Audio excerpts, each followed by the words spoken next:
අදින් පෙළ ගාමනේ. යා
සම්ප්‍රදායට මුල් තැන දෙමින් සියලු වස්තෝස් නිවාරණය කරමින් ඒ දක්ෂතා දැක් වූ විද්‍යාලීය වෙස් නර්තන කණ්ඩායමට බෙහෙවින්ම ස්තුතියි. Going along with the tradition, let us join now with the lightning oil lamp, which we believe that will bring loads of the blessing with a bright flame. ඔව් සැබවින්ම ඒකාලෝක වන දීප්තිමත් ආලෝකය අපට ආශිර්වාදයක්ම වේවේ. ඒ සඳහා මෙරයුම 2025 වාණිජ දිනයේ ප්‍රධාන ආරාධිත අමුත්තා ලෙස මෙහි සැපැමිණි හෙළකුරු නිර්මාතෘ ව්‍යවසායක දනික පෙරේරා මහතාටත් ශ්‍රී ජයවර්ධනපුර විශ්වවිද්‍යාලයේ කළමනාකරණ පීඨයේ මහාචාර්ය සුදාත් මංජුල මහතාටත් අප විද්‍යාලයේ විදුහල්පති DHSD සෝමරත්න මහතාටත් නියෝජ්‍ය විදුහල්පති පරිපාලන හිමාලි ප්‍රියදර්ශනී ගුරු මෑණියන්ටත් නියෝජ්‍ය විදුහල්පති අධ්‍යාපන සංවර්ධන අයෝමිද සිල්වා ගුරු මෑණියන්ටත් සහකාර විදුහල්පති විෂය බාහිර රසිකා ශ්‍රේයරත්න ගුරු මෑණියන්ටත් සහකාර විදුහල්පති උසස් පෙළ ජගත් වික්‍රමසිංහ ගුරු පියාණන්ටත් සහකාර විදුහල්පති 611 අංශ ප්‍රධාන අසංක රණසිංහ ගුරු පියාණන්ටත් සහකාර විදුහල්පති රුවන් ජයසිංහ ගුරු පියාණන්ටත් වාණිජාංශයේ අංශ ප්‍රධාන සමන් කුමාර ගුරු පියාණන්ටත් ආදි ශිෂ්‍ය සංගමේ නියෝජනය කරමින් මෙහි සැපැමිණි මහත්මයෙකුටත් වාණිජ සංගමේ භාර ආචාර්ය දීපිකා ප්‍රියන්ති ගුරු මෑණියන්ටත් ප්‍රධාන අනුග්‍රහකත්වයේ දක්වන්නා වූ චාටඩ් හි නියෝජිත මහත්මයෙකුටත් ICBT හි අලෙවි විදායක තනතුර දරන්නා වූ මහත්මයෙකුටත් ආරාධිත පාසල් නියෝජනය කරමින් ගුරු මෑණියෙකුට හෝ ගුරු පියෙකුටත් ආරාධිත පාසල් නියෝජනය කරමින් සහෝදරයෙකුට හෝ සහෝදරියකටත් වාණිජ සංගමේ සභාපති පිනිදිය අබිලාෂ් සොහොයුර ඔබටත් වාණිජ සංගමේ ලේකම් හිමායා දිව්‍යාංගී සොහොයුරිය ඔබටත් පොල් තෙල් පහන් සිළු දැල්වීමෙන් වේදිකාව ඒකාලෝක කරන ලෙස ආරාධනා කර සිටිනවා. විද්‍යාංශය සහ කලා තාක්ෂණ කියන්නා වූ අංශවල අංශ ප්‍රධාන ගුරු මහත්ම මහත්මීන්ටත් මේ අවස්ථාව සඳහා සහභාගී වන මෙන් ගෞරවයෙන් යුතුව ආරාධනා කර සිටිනවා.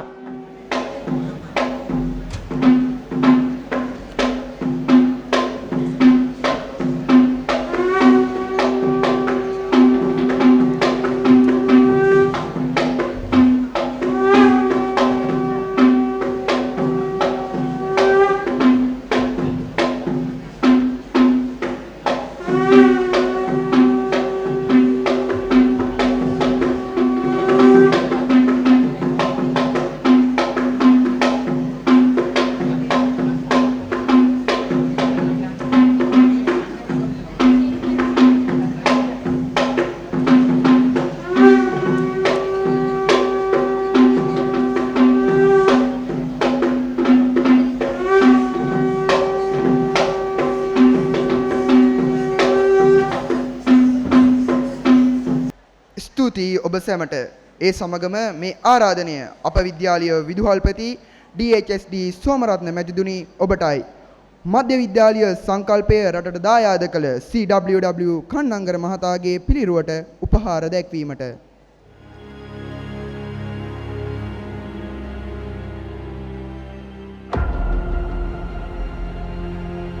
This is our day.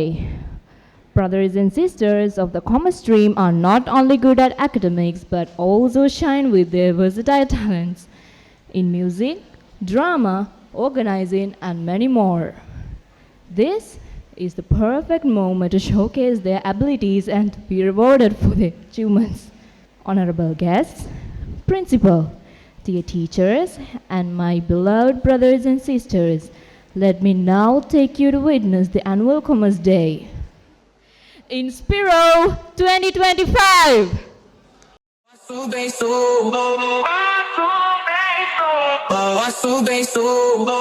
Na festa do fim de semana.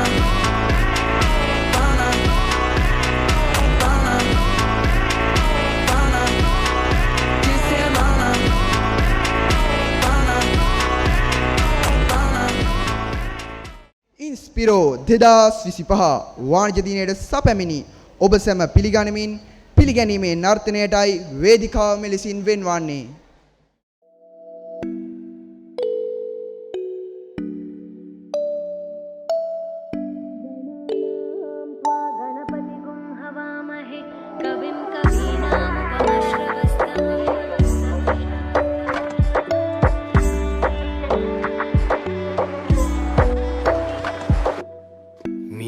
ගමන් සරයාමෙට ඇති දොළොස් මල් පෙති පාවඩ රිසි මීන කුලේ නාගාලෙට සිරි මුතුරනින් කෙරුවායද වටි වඩින කලඹමින් ගජලීලා කුඹුසේ සත් ලෙලවයි හිඳිනා ඇතුමන් පිටහඬ දේ හොරනා සරසමිනා වඩින කලඹමින් ගජලීලා කුඹුසේ සත් ලෙලවයි හිඳිනා ඇතුමන් පිටහඬ දේ හොරනා සරසමිනා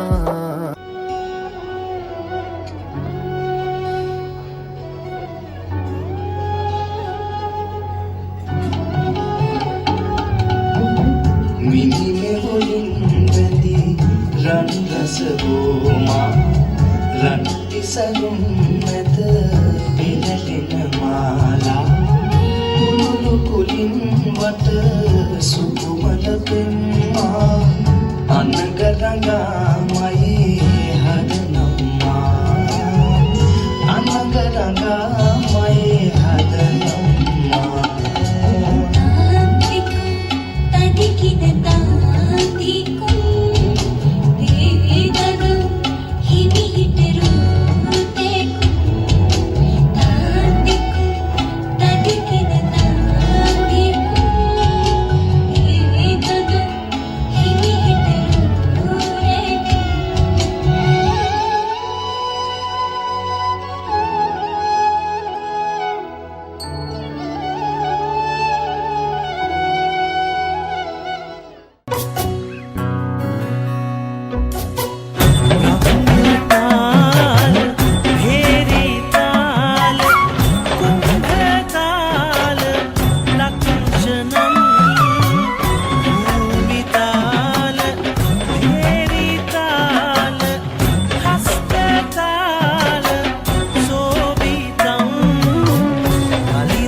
sandu tane natam tana tana tam danena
Thank you, dear sisters, for your wonderful performance.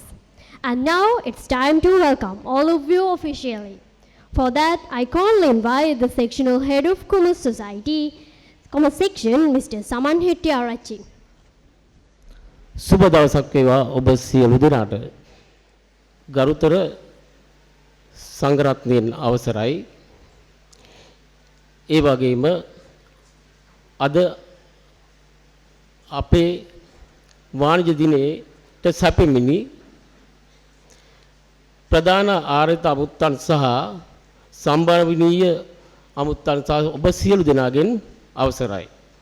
වාණිජ අංශයේ අංශ ප්‍රධාන ලෙස මට පැවරී ඇති වගකීම වන්නේ මෙම වාණිජ දිනයේ අරමුණ පැහැදිලි කිරීම සහ පිළිගැනීම සිදු කිරීමයි. පළමුව අප ගෞරවනීය ස්වාමින් වහන්සේලා පාද නමස්කාර පූර්වකව පිළිගනු ලබනවා. සංනිවේදන කලාවේ පෙරලියක් කරමින් ව්‍යවසායකත්වය මනස සිත තුළ දරාගෙන ඒ තුළ විශාල ගමන් කරන හෙළකුරු සන්නාමය ඇති කරමින් අපි කවුරුත් ඒ කිව් සැනින් හඳුනන එහි නිර්මාතෘ භාෂා ලංකා පෞද්ගලික සමාගමේ ප්‍රධාන විධායක නිලධාරී දනික පෙරේරා මැතිතුමන් මා ඉමහත් ගෞරවයෙන් පිළිගනු ලබනවා. එසේම අප විශේෂ ආරාධිත අමුත්තා වන එතුමන් මෙම විද්‍යාලයේ 1982 6 වසරට ඇතුළත් වූ දීප්තිමත් ආදි ශිෂ්‍යයෙක්.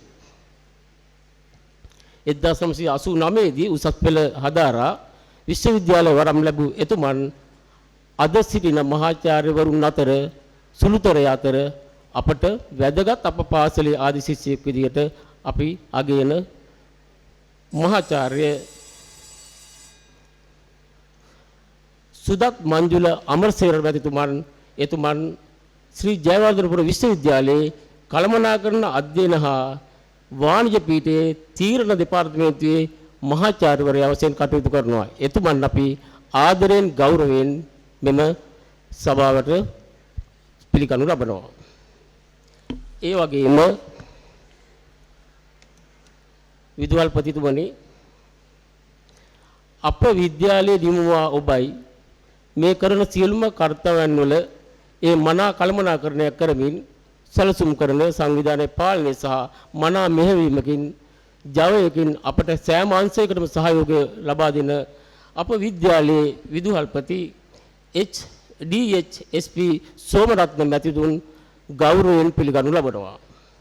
ඒ වගේම විද්‍යාලයේ නියෝජ්‍ය විදුහල්පති අධ්‍යාපන පරිපාලන හිමාලි පියදර්ශනී මහත්මිය, අධ්‍යාපන සංවර්ධන අයෝමිද සිල්වා මහත්මිය, විශේෂ සමගාමී රසිකා සියාරත්න මැතිනිය ඔබ සියලු දෙනා මම ඉතාමත් ආදරයෙන් ගෞරවයෙන් පිළිගනු ලබනවා. එසේම සහකාර විදුහල්පති රුවන් ජයසිංහ මහතා අප පාසලේ 6-11 සහකාර විදුහල්පති අසංක රණසිංහ මහතා ගෞරවයෙන් පිළිගනු ලබනවා. ඒ වගේම විශේෂයෙන් අප උසස් පෙළ සහකාර විදුහල්පති නිතරම උසස් පෙළ අංශයේ සියලුම අංශ මනා සම්බන්ධීකරණයක් කරමින් ඊටමත් මනවින් යම් අංශය පාලනය කරමින් අපට ශක්තියක් වන අපේ සහකාර විදුහල්පති උසස් පෙළ ජගත් වික්‍රමසිංහ මහතා ඉතා ගෞරවයෙන් යුතුව පිළිගනු ලබනවා. ඒ වගේම අද මේ සභාවට සැපමිනි ආදිශිෂ්‍ය සංගමේ ලේකම් වෛද්‍ය සමීර දිල්ෂාන් මැතිතුමා ආදිශිෂ්‍ය සංගමේ අපට නිතරම අපේ වාණිජ සංගමයට මනා සහයෝගයක් දායකත්වයක් සපයන සිසිර කරුණාරත්න මහතා සහ මෙම ප්‍රදේශයේ ප්‍රකට ව්‍යාපාරිකයෙකු වන ආර්යදාස සමූහ ව්‍යාපාරයේ අධිපති සියන් කුරප්පු මහතා ඉතා ගෞරවයෙන් ආදරයෙන් පිළිගනු ලබනවා. එසේම අපේ හිටපු අංශ ප්‍රධාන HW ගුණවර්ධන මහතා සහ වාණිජ අංශයේ සියලුම උප අංශ ප්‍රධාන සහ සියලුම සහෝදර ආචාර්ය මණ්ඩලය ඒ වගේම පාසලේ අනිකුත් ආචාර්යවරුන් ගෞරවයෙන් පිළිගනු ලබනවා. ඒ වගේම මෙම උත්සව සභාවට සැපමිනි වරලත් ගණකාධිකාරී ආයතනයේ ඒ නිලධාරී මහත්මයා මහත්මීන් ICBT කැම්පස් ආයතනයේ නිලධාරී මහත්මීන් NSBM ආයතනයේ නිලධාරී මහත්මීන් ඔබ සියලු දෙනා ගෞරවයෙන් පිළිගනු ලබනවා. ඒ වගේම ආරාධිත පාසල් වලින් සැපමිනි ඒ සියලුම සහෝදර ගුරු මහත්ම මහත්මීන් දරුවන් සහ පාසලේ සියලුම දරුවන් සහ ඔබ සියලු දෙනා ගෞරවයෙන් පිළිගනු ලබනවා. විදුහල්පතිතුමනි අප මේ පවත්වන්නේ වාණිජ සංගමයේ 2025 ඉන්ස්පිරෝ වාණිජ දිනයයි. ඒ සඳහා උන් තේමාව කරගත්තේ ගෝලීය ව්‍යවසායකත්වය. දරුවනි අපි ව්‍යවසායකත්වය සහ ව්‍යවසායකයෙක් කියන්නේ කවුද? පරිසරයේ අඩුපාඩුවක් දැකලා වෙළඳපොලේ අඩුපාඩුවක් දැකලා මිනිස්සුන්ගේ අවශ්‍යතා වුවමනා සම්පූර්ණ කරන්න නවීකරණයක් හෝ තිබුණු භාණ්ඩයක් නවීකරණයක් හෝ නවෝත්පාදනයක් බිහි කරන අය එහෙම කෙනෙක් තමයි අද ඔබ ඉදිරියේ ඉන්න අපේ ධනික පෙරේරා මැතිතුමන්. එතුමන් මේ පිළිබඳව විශේෂයෙන් ඔබට කියා දෙවි ඒ විද්වත් සාකච්ඡාවේදී. ඒ වගේම අපේ දරුවන් මේ මාතෘකාව කරගත්තු ගෝලීය ව්‍යවසායකත්වය දරුවනේ ගෝලීය වශයෙන් අපි වෙළඳපළක් කරා යනකොට භාණ්ඩයක් සේවයක් ඉදිරිපත් කරනකොට අපි යන්න ඕන ඒ ගෝලීය ගනුදෙනුකරුවන්ගේ ඉල්ලුම් රටා ඔවුන්ගේ ආගමික සමාජීය සංස්කෘතික ඒ සියලු දේවල් පිළිබඳ හොඳ අවබෝධයකින් තමයි භාණ්ඩයක් හෝ සේවාවක් අපි ඒ වෙළඳපොළට ජනිත කරන්න ඕනේ. ඒතකොට ඒ පිළිබඳව තමයි අපේ මේ දරුවන් අද ඔවුන්ගේ හැකියාවන් සහ ඒ පිළිබඳව තමයි අදහස් ඔය කට්ටියට ඉදිරියේදී මේ වේදිකාවේදී දකින්නට ලැබෙන්නේ. ඉතින් මම ඒ දේවල් ඔබට බැලීමට නැරඹීමට ඇරයුම් කරමින් මගේ මේ පිළිගැනීමේ කතාවේ තුල මම ඔබට ඉදිරිපත් කරන්නම් මේ දරුවන් මේ වාණිජ දිනයේ අරමුණු කරගත්තේ මොකක්ද කියන කාරණා ටික කෙටියෙන්. න්‍යායාත්මක විෂය කරුණු ප්‍රායෝගිකව අත්හදා බැලීමට සිසුන්ට අවස්ථාව ලබා දීමත් ප්‍රායෝගික ක්‍රියාකාරකම් ඇසුරෙන් අභියෝගයට මුහුණ දීමේ හැකියාව වර්ධනය කිරීමත් සිසුන්ගේ නිර්මාණාත්මක කුසලතා ඔප්නැන්වීමට අවස්ථාව ලබා දීමත් වාණිජාංශයේ දරුවන් තුල කණ්ඩායම් හැඟීම සහ හැඟීම වර්ධනය කිරීමත් අපි මේක තුලින් බලාපොරොත්තු වෙනවා. එහෙනම් අපි ඉදිරි වැඩසටහනට අවස්ථාව සලසමින් ඒ නැරඹීමට ඔබට ඇරවුම් කරමින් මා නිහඬවන්නම්. ස්තුතියි. Thank you so much, dear sir. We appreciate your tremendous efforts and the supports given behind the screen. ගෝලීය ව්‍යවසායකත්වය. වර්තමානයේ ගෝලීය ව්‍යවසායකත්වය තරුණ නවෝත්පාදනශීලී සහ තාක්ෂණයෙන් සමන්විත ව්‍යවසායකයින් මගින් ආරම්භ කෙරෙන නව ව්‍යාපාර හා ව්‍යාපෘති මත පදනම් වේ. මෙය ආර්ථික වර්ධනය, නව රැකියා නිර්මාණය හා නව සංකල්ප ආකර්ෂණය කිරීමේ ප්‍රධානම මාර්ගයක්. දැන් අපි බලමු ලංකාවෙන් ලෝකයට ඉදිරිපත් වුණු නිෂ්පාදිත මොනවද කියලා. ශ්‍රී ලංකාවේ තේ කර්මාන්තය. ශ්‍රී ලංකාවේ තේ කර්මාන්තය සිලෝන් ටී නාමයෙන් ගෝලීය වශයෙන් ප්‍රසිද්ධියට පත් වුණා. විශේෂයෙන් හයි ග්‍රවුන්ඩ්, මිඩ් ග්‍රවුන්ඩ්, ලෝ ග්‍රවුන්ඩ් යන තේ වර්ගයන් රටේ විවිධ කලාපවල නිෂ්පාදනය කෙරෙනවා. නවීන ප්‍රවණතා අතර ඕනෑම තැනකින් ෆ්ලේවර්ඩ්, රෙඩි ටු ඩ්‍රින්ක් සහ පරිසර හිතකාමී ඇසුරුම් අතිශය ජනප්‍රිය වෙනවා. මෙම කර්මාන්තය විදේශ විනිමය හා ග්‍රාමීය ආර්ථිකයට විශාල දායකත්වයක් සපයයි. මැණික් කර්මාන්තය ශ්‍රී ලංකාව රත්නදීප ලෙස විශිෂ්ට ස්ථානයක පවතී. බ්ලූ සෆායා, පද්මරාග, රූපී ඇතුළු වටිනා මැණික් රටට විශාල ආර්ථික ආදායමක් ලබා දෙයි. අපනයනය කොළඹ සහ රත්නපුර මැණික් සැකසුම් මධ්‍යස්ථාන හරහා සිදුවේ. නව තාක්ෂණය හා එකෝ ෆ්‍රෙන්ඩ්ලි නිර්මාණ ප්‍රවණතා මෙම ශ්‍රේෂ්ත්‍රයට අනාගතයේ වර්ධනයක් බලාපොරොත්තු වන්නට ඉඩ සලසයි. කුළුබඩු අපනයනය ශ්‍රී ලංකාවේ කුළුබඩු විශේෂයෙන් කුරුඳු, කරාඹුනැටි, ගොරකා, තුරුමිනි වැනි කුළුබඩු ලෝක වෙළඳපොලේ ඉහළ ඉල්ලුමකට ලක් වී ඇත. 2023දී කුළුබඩු අපනයනය මගින් $350කට අධික ප්‍රමාණයක් විය. නවීන වැලියු ඇඩඩ් නිෂ්පාදන හා ඕගනික් සර්ටිෆිකේෂන් වර්ධනය වෙමින් පවතී. ශ්‍රී ලංකාවේ පොල් කර්මාන්තය දීර්ඝ ඉතිහාසයකින් යුක්ත විදේශ විනිමය උපයන ආරක්ෂිත ආහාර නිෂ්පාදන සැපයීමේ ප්‍රධාන කේන්ද්‍රයකි. ප්‍රධාන අපනයන නිෂ්පාදන ලෙස වර්ජින් පොල් තෙල්, වියලි පොල්, පොල් කිරිපිටි, පොල් මාළු පිටි, පොල් පිටි, පොල් ඇට පදනම් නිෂ්පාදන, පොල් පදනම් සෞඛ්‍ය හා රූපලාවන නිෂ්පාදන දැකගත හැක. ශ්‍රී ලංකාවේ ඇඳුම් කර්මාන්තය ගෝලීය වෙළඳපොළට තරගකාරී නිෂ්පාදන අපනයනය කරයි. නව තාක්ෂණය හා සස්ටේනබල් ප්‍රොඩක්ෂන් ක්‍රම වර්ධනයට මුල් තැන ලබා දෙයි. ඒ අනුව ශ්‍රී ලංකාවේ විවිධ කර්මාන්ත ගෝලීය ව්‍යවසායකත්වයේ විශිෂ්ට දායකයන් ලෙස ක්‍රියා කරමින් රටේ ආර්ථිකය ශක්තිමත් කරන අයුරු අපට මනාව පැහැදිලි වෙනවා.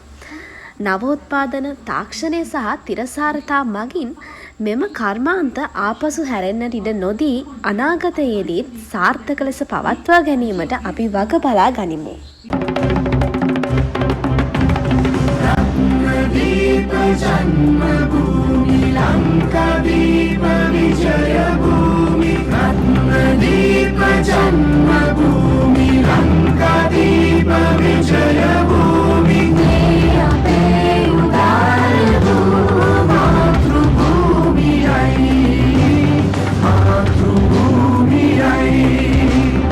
ආදි සිංහලේ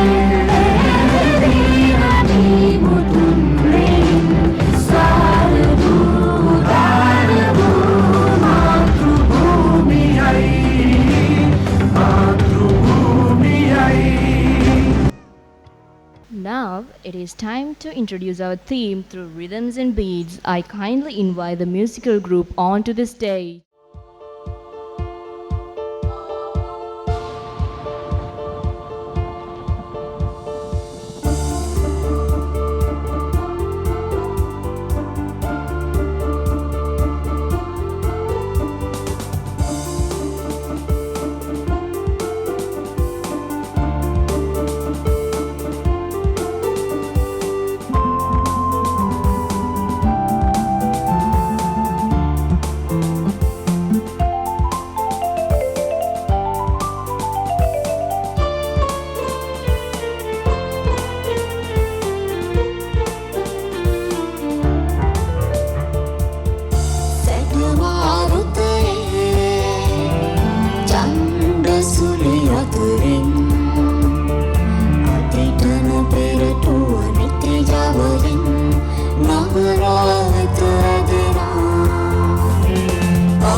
විදුහාරි ජයෙන්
ඔබගේ ඒ අලංකාරවත් ඉදිරිපත් කිරීමට බෙහෙවින්ම ස්තුතියි.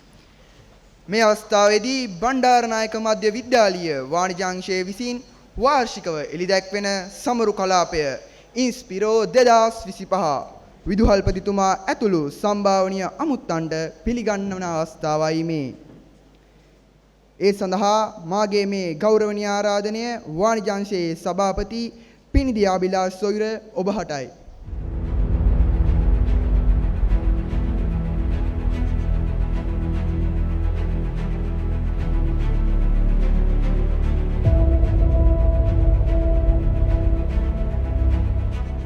In every deed, there is a helping hand indeed.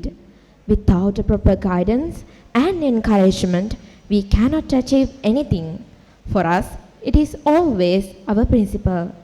So, this is the high time to invite the principal of Bandaranaike Central College, Mr. D.H.S.D. Somarathna, onto the stage for your speech. ගරුතර සංඝරත්නයන් අවසරයි. අද දවසේ ප්‍රධාන ආරාධිත අමුත්තා ලෙස මෙම ස්ථානයට සපමිනි හෙළකුරු නිර්මාතෘ දනික පෙරේරා මහත්මයාණෙනි, ඒ වගේම අපගේ පාසලේ කීර්තිමත් ආද ශිෂ්‍ය මහාචාර්ය සුගත් මංජුල මහත්මයාණෙනි, පැමිණ සිටින සියලුම පාසල්වල ගුරු බවතුනි, ඒ වගේම අනුග්‍රාහක බවතුනි, ආශිෂ සංගමේ නිලධාරී මහත්මාවනි, ආදරණීය දරුවනි,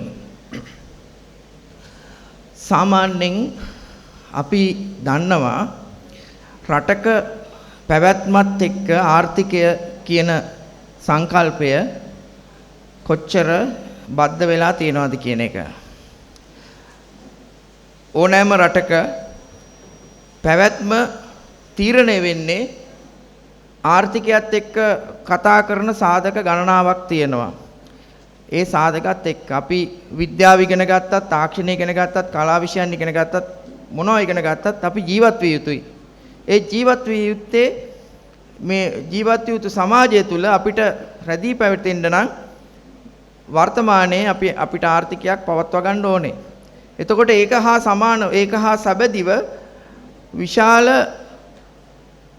ක්‍රියාදාමයන් පද්ධතියක් පවතිනවා. ඒව තුල තමයි අපි කැරකි ඉන්නේ. එතනදී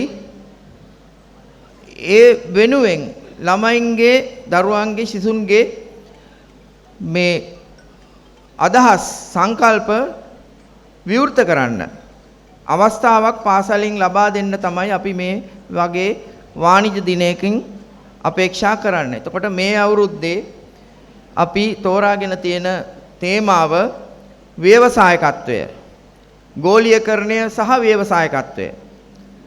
අපි දන්නවා ගෝලීයකරණය කියන්නේ මේ දේශ සීමා ඉක්මවා යන ආර්ථික, සමාජීය, සංස්කෘතික වශයෙන් ගත්තාම මේ එකතුවක්. එතකොට මේක තුල ව්‍යවසායකත්වයට කොච්චර ඉඩක් තියෙනවද? ඇත්තටම කියනවා නම් මේ හැම පද්ධතියක් තුළම ව්‍යවසායකත්වය ගැබ් වෙලා තියෙනවා කොහේ හරි තැනක. එතකොට ඒක ඊ타ත්ම කාලෝචිත මාතෘකාවක්. මම හිතන්නේ අපි දරුවෝ සූදානම් කළ යුත්තේ අනාගතයට මේ නිර්මාණශීලීව Tamanට ස්වශක්තියෙන් යමක් උපය ගන්න හැකි ආකාරයට. ගොඩක් වෙලාවට අපේ බලාපොරොත්තුව තියෙන්නේ ඉගෙනගෙන හොඳ රස්සාවක් කරන්න කියලා තමයි අපේ දෙමව්පියෝ අපිට කිව්වේ. අපිත් එහෙම කියනවා. මොකද අපි ඒ පරම්පරාවෙන් එන නිසා. හැබැයි අපි දන්නවා මේ පරම්පරාවේ දරුවෝ ඊට වඩා වෙනස්ව හිතන්නේ. හොඳ රස්සාවක් කරනවට වඩා හොඳ ඉපයීමක් ඇතිව ජීවත් වීම තමයි මං හිතන්නේ අපි බලාපොරොත්තු වෙන්න ඕනේ. සාමාන්‍යයෙන් අපේ දැන් පරම්පරාව අර යම් කිසි කාල සීමාවකට කොටු වෙලා වැඩ කරන්න කැමති නැහැ. ඒගොල්ලෝ කැමති නිදහසේ තමන්ගේ කාලය යොදවගෙන ඉපයීම් කරන්න, නිදහසේ ජීවත් වෙන්න, නිදහසේ කන්න බොන්න, විනෝද වෙන්න, මේ හැමදේම කරන්නයි කැමති. අපි ඒක තේරුම් ගන්න ඕනේ. ඒක තමයි යාගේ ෆේවර් එක. ඇත්තටම. ඉතින් ඒක නිසා අපි ගොඩක් වෙලාවට උත්සාහ කරනවා පාසල තුල ළමයින්ට ඒ වගේ අවස්ථා සලසලා දෙන්න. ඒගොල්ලන්ට තමයි මේ වේදිකාව විවෘත කරලා දෙන්නේ. මේ අවස්ථා උදා කරලා දෙන්නේ. ඒගොල්ලන්ගේ අදහස් මුදා හරින්න අපි අවස්ථාව දෙන්න ඕනේ. මහාචාර්යතුමනි, ඒ වගේම දනික පෙරේරා මහත්මයාණෙනි, මේ සියලු දේවල් මේ දරුවන්ගේ නිර්මාණ, දරුවන්ගේ සිතුම් පැතුම් වලින් හදපු දේවල්, හැදිච්ච දේවල්.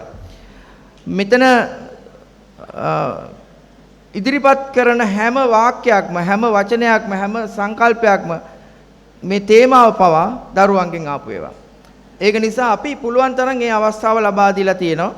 එතකොට ඔවුන් ඒ ඔස්සේ තමන්ගේ හැකියාවන් දියුණු කරගන්න උත්සාහ දරන්න ඕනේ. ඉතින් මම ආරාධනා කරනවා මෙතන අද දවසේ පැමිණ සිටිනවා ආරාධිත පාසල් වල දූ දරුවෝ, ඒ සියලු දෙනාටම අපි ආරාධනා කරනවා මේ විදිහට අපේ ලෝකේ, අලුත් ලෝකයට ඇතුල් වෙනකොට අපි මේ පොතෙන් පතෙන් ගන්න දැනුමට වඩා ප්‍රායෝගිකව ජීවිතයට මුහුණ දෙන්නේ කොහොමද කියන එක සකස් කරගත යුතුයි කියලා. විශේෂයෙන්ම පොඩි කාලේ ඉඳන්ම සකසුරුවම ඉතුරු කිරීම, ඊළඟට පැසිව් ඉන්කම් මේවා හොයා ගන්න ඕනේ. ළමයින්ට පුළුවන් ඒක. දැන් අපි පාසල් යන කාලේ ඒ ට්‍රෙන්ඩ් එක, ඒ ප්‍රවණතාව තිබුණේ නැහැ. දැන් ඒක තියෙනවා. දැන් ඕනේ තරම් ළමයින්ට තොරතුරු තාක්ෂණයත් එක්ක වැඩ කරන්න පුළුවන්. ඒ වගේම ඕනේ තරම් රැකියා අවස්ථා තියෙනවා අන්තර්ජාලය තුල. ඒවා එතකොට වැරදි විදිහට නැතුව ඒක හරි පැත්තට යොදවගත්තොත් තමන්ගේ දැනුම කුසලතා වගේම ආර්ථිකයක් දියුණු කරගෙන තමන්ට හොඳ ගමනක් යන්න පුළුවන් කියන එක තමයි මගේ විශ්වාසය. ඒක නිසා මම සියලුම දරුවන්ට ආරාධනා කරනවා ඒ වගේම අද දවසේ මේ වැඩසටහන තුලින් යමක් එකතු කරගෙන ජීවිතයට එකතු කරගෙන ඒක ඉදිරියට පවත්වාගෙන යන්න කියලා ආරාධනා කරමින් ඒ වගේම අද දවසේ මේ පැමිණීම සම්බන්ධව සියලු දෙනාගේ මේ පැමිණීම අගය කරමින් මම නිහඬ වෙනවා. බොහොම ස්තුතියි. Thank you so much, dear sir. Without your tremendous effort, our event would not be a success. And now we are entering to an important event of our program. This is the time that our brothers and sisters who have excelled themselves will be awarded. To join the awarding, may I have pleasure of inviting our principal DHSD Somaratna to this stage. And assist him, I kindly invite the commerce sectional head of Mr. Saman Hettiarachchi.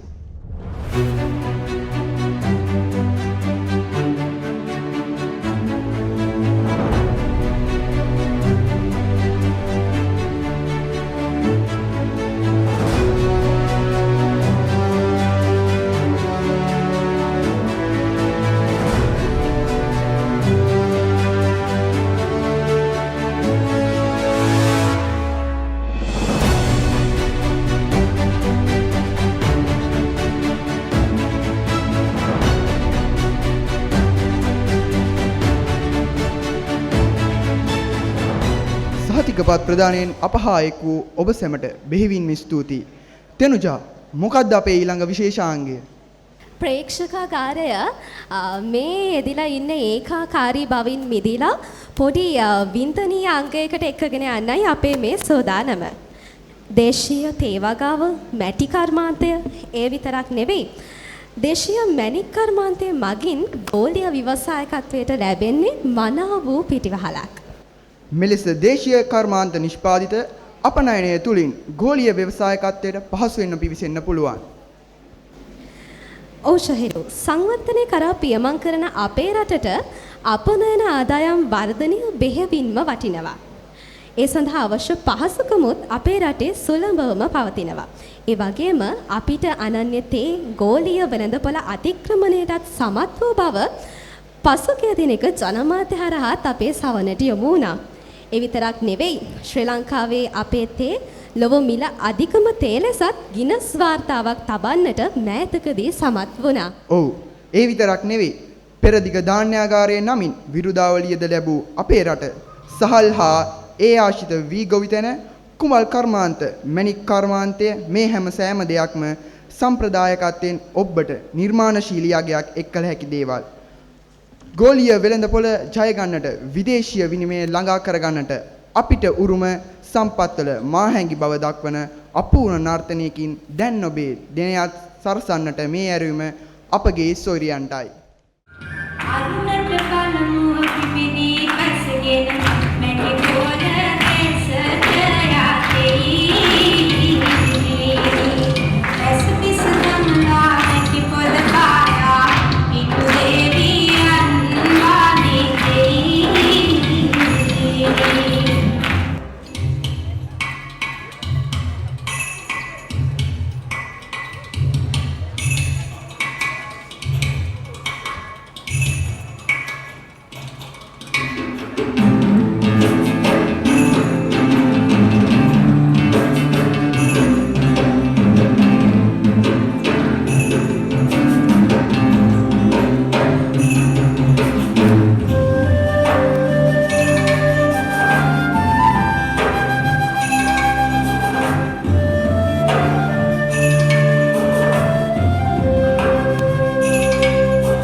කියන තන තන නොසිටිල්ලා එපා කියන තන තන නොසිටිල්ලා අපසු නම් සෙවනේ හිඳ පල්ලා පසනම් දියවර බී පල්ලා කපා ගොයම් කඩිනම් කර පල්ලා කපා ගොයම් කඩිනම් කර පල්ලා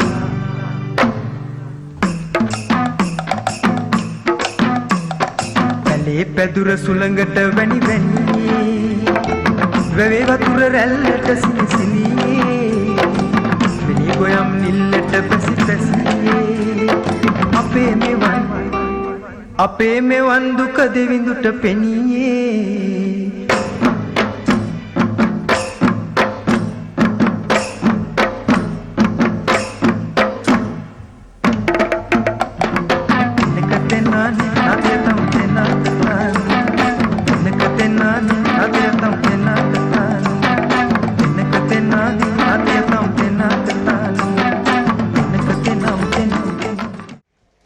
Dear sisters, for your beautiful performance. Among all the entertainment items, we have arranged an item to brush up your knowledge, a panel discussion. So, what will the panel discussion be about, Ranushi? Oh, මෙම විද්වත් සාකච්ඡාවට අපත් සමග සම්බන්ධ වන්නේ අද දින ඉන්ස්පිරෝ 2025 වාණිජ දිනයට සැපමෙනි සුවිශේෂී ආරාධිත අමුත්තන් දෙදෙනෙක්. ඔවුන් නමින් දනික පෙරේරා සහ සුගත් මංජුල. කෙනෙක්ගේ නම අහපු පමණින් අපිට බෑ ඒ පුද්ගලයා ගැන නිවැරදි විනිශ්චයක් දෙන්න. ඉතින් අද අපිත් එක්ක එකතු වෙලා ඉන්න මේ දෙපළගේ නාමයන් පිටුපසත් ඉන්නේ අති විශාල වූ දැවැන්ත චරිත දෙකක්. ගෝලීය ව්‍යවසායිකත්වය පිළිබඳව එදා මෙදා තුර ඔවුන් ලබාගත් ඒ සුවිශේෂී වූ අත්දැකීම් සමුදායක් ඉදිරි අනාගත ලෝකයේ ව්‍යවසායකයන් වීමට තම නැනපහන් දල්වන මේ වාණිජ දූපතුන්ගේ සවනතට යොමු කරන්නයි අපගේ මේ සූදානම. ඒ සඳහා මගේ මේ ඇරයුම වාණිජාංශයේ හෂිනි සිතාරා සොයිරිය ඔබටයි. ඉන්ස්පිරෝ 2025 අපේ වාණිජ දිනේ සුවිශේෂ මොහොතයි මේ. අප වාණිජ දිනේ තේමා පාඨය වන ගෝලීය ව්‍යවසායකත්වය ගැන මේ අද අපේ උත්සව සභාවට පැමිණ සිටින ඒ විශේෂ අමුත්තන් දෙදෙනා සමග කතා කරන්නයි මාගේ මේ සූදානම.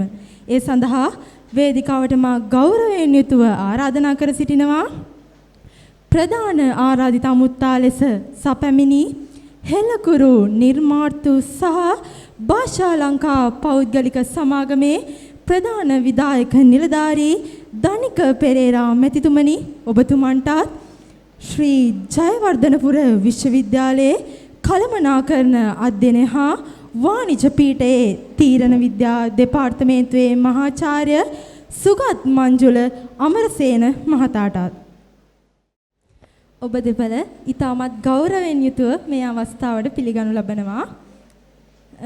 මගේ පළවෙනි ප්‍රශ්නය අද දින පැමිණ සිටින අපේ විශේෂ ආරාධිත අමුත්ත සුගත් අමරසේන මහතාට ව්‍යවසායකත්වයේ කියන එක අද මේ උත්සව සභාවට පැමිණලා සිටින ඔබ අප කවුරුත් දන්න මාතෘකාවක්.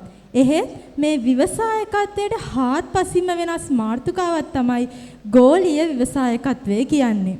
ඉතින් මහාචාර්යතුමනි, මගේ පළවෙනි ප්‍රශ්නය මොකක්ද මේ ගෝලීය ව්‍යවසායකත්වය කියන්නේ? සුබ දැසනක් සියලු දෙනාටම. විද්‍යාලයේ විදුහල්පතිතුමා ඇතුළු ආචාර්ය මණ්ඩලයේ සියලුම ගුරුබතුන්ගේ අවසරයි. මා දුවේ පුතේ මට පැවරලා තියෙන පළවෙනි ප්‍රශ්නේ තමයි මේ ගෝලීය ව්‍යවසායකත්වය කියන්නේ මොකක්ද කියන එක. මේ මුළු ලෝකයේම අලුත් කරන විෂය ශාස්ත්‍රයක් විදිහට තමයි මම ගෝලීය ව්‍යවසායකත්වය කියන එක දකින්නේ. මේ මුළු ලෝකයේම අලුත් කරන විෂය ශාස්ත්‍රයක්. ඇයි මේ මුළු ලෝකයේම අලුත් කරන විෂය ශාස්ත්‍රයක් කියලා කිව්වේ? මේ ව්‍යවසායකයෝ තමයි අපිට නව අදහස් උත්පාදනය තුලින් අලුත් දේවල් මේ ලෝකයට බිහි කරන්නේ. මේ අලුත් දේවල් ලෝකයට බිහි කිරීම තුළ අප සියලු දෙනාගේම ජීවන රටාව පවා ඒ තුලින් වෙනස් වෙනවා. අපි ගෝලීය ව්‍යවසායකත්වය ගැන කතා කරනකොට යම් කිසි රටකට එක වෙළඳපොළකට පමණක් සීමා වෙන්නේ නැතුව ලෝකයේ විවිධ වෙළඳපොළවල විවිධ රටවල් වල වෙළඳපොළවල් හඳුනාගෙන ඒ අවශ්‍යතාවයන්ට ගැළපෙන ආකාරයට අන්තර්ජාතික වශයෙන් විවිධ සමාජීය සංස්කෘතික නීතිමය මූල්‍ය රාජ්‍ය දේශපාලන කියන මේ සෑම පැත්තකටම අවධානය යොමු කරමින් සිදු කරන ව්‍යාපාර කටයුතු තමයි අපි ගෝලීය ව්‍යවසායකත්වය විදිහට හඳුන්වන්නේ. මේ බොහෝ දෙනෙක් ව්‍යවසායකත්වය කිව්වහම හිතනවා මුදල් ජනිත කිරීමක් පමණක්ම කියන එක. නමුත් එතනින් එහාට ගිය තිරසාර දෙයක් විදිහට මම දකිනවා ගෝලීය ව්‍යවසායකත්වය කියන එක. මොකද අද ලෝකයේ දියුණුව ගැන කතා කරනකොට මේ තිරසාර සංවර්ධනය සස්ටේනබල් ඩෙවලොප්මන්ට් කියන එක ඉතාමත් වැදගත් කාරණයක්. ඒ නිසාද ව්‍යවසායකයෝ මේ මිනිසුන්ගේ අවශ්‍යතා හොමනා ඉටු කිරීම සඳහා අපේ තියෙන ගැටලු ප්‍රශ්න වලට විසඳුමක් ලබා දීම සඳහා තමයි අලුත් නිර්මාණ බිහි කරන්නේ, නව අදහස් ජනිත කරන්නේ. අන්න ඒ විදිහට තමයි එක රටකට පමණක් සීමා වෙන්නේ නැතුව අන්තර්ජාතික වශයෙන් ආනයන සහ අපනයන සහ ලෝකයේ සියලුම රටවල් සමග සමෝදානිකව සම්බන්ධව සිදු කරන ව්‍යාපාර කටයුතු අපිට ගෝලීය ව්‍යවසායකත්වයේ විදිහට සරලව හඳුන්වන්න පුළුවන්. ඉතින් මාර මුලින්ම සඳහන් කළ කාරණා ඉතාමත් වැදගත්. අපේ ලෝකය අපේ ජීවන රටාව අලුත් කරන විෂයක් තමයි ගෝලීය ව්‍යවසායකත්වය කියන එක. බොහොමත්ම ස්තුතියි මහාචාර්යතුමනි. මාගේ දෙවන පැනය හෙළකුරු නිර්මාතෘ භාෂා ලංකා පෞද්ගලික සමාගමේ ප්‍රධාන විධායක නිලධාරී දනික පෙරේරා මැතිතුමනි, ඔබතුමන්ට. සාමාන්‍යයෙන් ව්‍යවසායකයෙක් කිව්වහම අපේ ඔළුවට මුලින්ම එන්නේ භාණ්ඩයක් එහෙමත් නැත්නම් සේවාවක් මුලින්ම නිපදවන්නෙක් විදිහට. ඒත් අද අපේ මේ උත්සව සභාවට පැමිණලා ඉන්න ප්‍රධාන ආරාධිත අමුත්තවන දනික පෙරේරා මැතිතුමා වෙනස්ම සංකල්පයක් ඔස්සේ තම නිර්මාණය එලි දක්වපු පුද්ගලයෙක්. ඒ තමයි ඔබ අප කාගෙත් ස්මාර්ට් ජංගම දුරකථනවල තියෙන හෙළකුරු කියන යෙදුමේ නිර්මාතෘ. ඉතින් මෙවන් වූ සංකල්පයක් සඳහා එතුමා ගමන අභියෝග බොහොමයකින් පිරුණු ගමනක් වනවා නොඅනුමානයි. ඉතින් දනික පෙරේරා මැතිතුමනි ඔබගෙන් අහන ප්‍රශ්නය තමයි ඔබතුමා මේ ආපු ගමන තමන්ගේ ජීවිතයේ අභියෝග ජයගත්ත විදිහ අපේ වාණිජ දූපුතු අපේ වාණිජ සහෝදර සහෝදරියන්ට දැනගන්න ප්‍රකාශ කරන ලෙස ආදරයෙන් ඉල්ලා සිටිනවා. අයිබෝවන් සුබ උදෑසනක් සියලුම දෙනාට මුලින්ම ස්තුතිවන්ත වෙනවා අද දවසේ වේයන්ගොඩ බණ්ඩාරනායක මහාවිද්‍යාලයේ වාණිජ්‍ය දිනය ඉන්ස්පිරෝ 2025ට මට ආරාධනා කිරීම සම්බන්ධයෙන් සහ ඔබ මේ වැඩසටහන සඳහා තෝරාගෙන තියෙන තේමාව සම්බන්ධයෙන් ව්‍යවසායකත්වය, ගෝලීය ව්‍යවසායකත්වය සහ ඔබ මෙතන ඉදිරිපත් කරපු දේ තුළ ඒ දෙයට ඇත්තටම තියෙන උනන්දුව පේන්න තිබ්බා. ඉතින් ඒක ගැන ගොඩක් සතුටුයි. ඉතින් මම මගේ ව්‍යවසායකත්ව ගමන ගැන කතා කරන්න කලින් පොඩ්ඩක් කැමතියි මම ව්‍යවසායකත්වයේ දකින ආකාරය ගැන පොඩ්ඩක් ඕගොල්ලන්ව දැනුවත් කරන්න. හරි. ව්‍යවසායකත්වය කියන එක මම ඉගෙන ගත්තේ පොතේ පතේ දැනුමින් නෙමෙයි. මොකද මම උසස් පෙළ හැදෑරුවේ ඕගොල්ලන්ගේ වයසේ ඉන්නකොට ගණිතාංශයෙන්. මොකද මට බලාපොරොත්තුව තිබ්බේ කවදා හරි දවසක මුරුදුකාංග ඉංජිනේරුවෙක්, සොෆ්ට්වෙයාර් ඉංජිනේර් කෙනෙක් වෙන්න තමයි මගේ පොඩි කාලේ ඇම්බිෂන් එක තිබ්බේ. ඉතින් ඒ ඔස්සේ තමයි මම අධ්‍යාපන කටයුතු හදාරුවේ. ඉතින් ඇත්තටම ව්‍යවසායකත්වය හෝ ව්‍යවසායකයා කියන වචනේ තේරුමවත් ඇත්තටම මම දැනගෙන හිටියේ නැහැ විශ්වවිද්‍යාලයට යනකම්ම. මොකද ඒක ටච් වෙන්නේ A levels කොමර්ස් පැත්තෙන් කරොත්නේ. හරි. ඔබ දැන් කරන මේ අධ්‍යාපනය තුල ඒක අනිවාර්යයෙන්ම ඔබට ගැටෙනවා. හැබැයි මට ඒක ගැටුනේ නැති දෙයක්. ඉතින් කොහොමද ඇත්තටම මම ව්‍යවසායකයෙක් වුණේ කියන එක සම්පූර්ණයෙන්ම අහම්බෙන් සිදුවෙච්ච දෙයක්. ඒ අහම්බයට හැබැයි හේතු වුණේ මට තිබ්බ පොඩි කාලේ ඉඳන් අලුත් දේවල් කරන්න ආසාවක්. මොනවා හරි අලුත් දේවල් කරන්න. ඒ ආසාව මම යොදාගත්තේ දැනට අපේ මිනිස්සුන්ට තියෙන මොනවා හරි ගැටලුවක් ප්‍රශ්නයක් කරගන්න බැරි දෙයක් කරගන්න පුළුවන් තැනකට මට මොකද්ද මගේ තියෙන ආසාව තුළින් මගේ තියෙන දක්ෂතාව හැකියාව තුළින් මට මොකද්ද මේකට දෙන්න පුළුවන් විසඳුම. එතනට තමයි මම මේ ආසාව යොදෙව්වේ. එතකොට මට තිබ්බ ලොකු පැෂන් එකක්. මොකද පැෂන් එකක් කියන්නේ? පැෂන් එකක් කියන්නේ අපි යම්කිසි දෙයක් ගැන දැඩි ආශාවක් තියෙනවා නම්, දැඩි ඇල්මක් තියෙනවා නම් අපි ඒකට කියනවා පැෂන් එකක් කියලා නේ. ඒතර මට තිබ්බා මේ තාක්ෂණික පැත්තට තියෙන මේ උනන්දුවට අමතරව ලොකු පැෂන් එකක් තිබ්බා මේ සිංහල අකුරු ගැන, සිංහල ෆොන්ට්ස් ගැන. මේවා කොහොමද ඩිජිටල් තිරයක රෙන්ඩර් වෙන්නේ? මේවා කොහොමද ඇල්ගොරිතමිකලි ස්ටෝර් වෙන්නේ? ඒ දේවල් ගැන. ඉතින් ඔයත් එක්ක ඔය තිබ්බ පැෂන් එකත් එක්ක මම හඳුනා ගන්නවා ගැටලුවක්, ප්‍රශ්නයක්. අපේ ලංකාවේ මිනිස්සුන්ට අපේම භාෂාව වෙන සිංහල භාෂාව අපිට භාවිතා කරන්න පුළුවන් පරිගණකයේ විතරයි.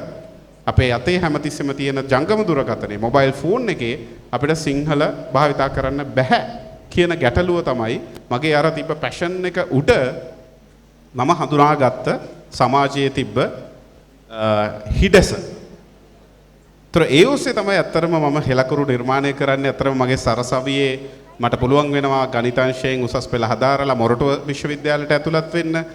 එතන පරිගණක හා කම්පියුටර් සයන්ස් ඇන්ඩ් ඉන්ජිනියරින් හදාරන්න. එතකොට එතනදී මම සරසවියේ ව්‍යාපෘතියක් විදිහට ප්‍රොජෙක්ට් එකක් විදිහට කරනවා මේ හැකියාව ලබා දෙන මේ අර මම දැකපු අඩුපාඩුවට පිරවුමක්, හිඩසට පිරවුමක්, ඒ ගැටලුවට විසඳුමක් මම ලබා දෙන්න කටයුතු කරනවා මගේ සරසවියේ ව්‍යාපෘතිය හරහා. එතනින් පස්සේ ඒ ව්‍යාපෘතියම තමයි කමර්ෂියලයිස් කරලා ඒක වාණිජමය පැත්තට හරවගෙන මගේම සමාගමක් ආරම්භ කරන්න මට මූල බීජය සැපයෙන්නේ. ඉතින් මේ කතාව කැටි කරලා ගත්තොත් අර අංශාධිපතිතුමා වගේම මෙතුමත් කලින් සඳහන් කරපු මේ ව්‍යවසායකත්වයේ මොඩර්න් ඩෙෆිනිෂන් එක. ඉස්සර ඇත්තරම මේ අපේ ජනමාධ්‍ය වලින් ටීවී රේඩියෝ වලින් සාමාන්‍ය මේ ව්‍යාපාරයක් කරන කෙනෙක්ව පවා හැඳින්වුවා ව්‍යවසායකයෙක් කියලා. හැබැයි ඒක වැරදි. ව්‍යවසායකයෙක් කියන්නේ අර ඔබේ අංශාධිපතිතුමාගේ කතාවේදී හරියටම කිව්වා වගේ මේ සමාජයේ තියෙන ප්‍රශ්න ගැටලු හඳුනාගෙන ඒවා සඳහා නිර්මාණාත්මක අදහස් තුළින් භාණ්ඩ හෝ සේවා විදිහට විසඳුම් සපයමින් තිරසාර අගයන් නිර්මාණය කරන අය. ඒ තිරසාර අගයන් නිර්මාණය කිරීම ඔස්සේ ලාභ ඉපීමත් සිද්ධ වෙනවා. හැබැයි ලාභ ඉපීම කියන්නේ ඒකේ රිටර්න් එක, ඒකට ලැබෙන ප්‍රතිලාභය විදිහට තමයි සැලකෙන්නේ. ඒතර ව්‍යවසායකයෙක්ගේ මානසිකත්වය යෙදවෙන්න ඕන මුලින්ම මුදල් කියන සාධකයට නෙමෙයි මට හොයන්න පුළුවන් උපරිම ලාභය මොකද්ද, මට හොයන්න පුළුවන් උපරිම වැඩිම ඉපීමක් තියෙන දෙයට නෙමෙයි.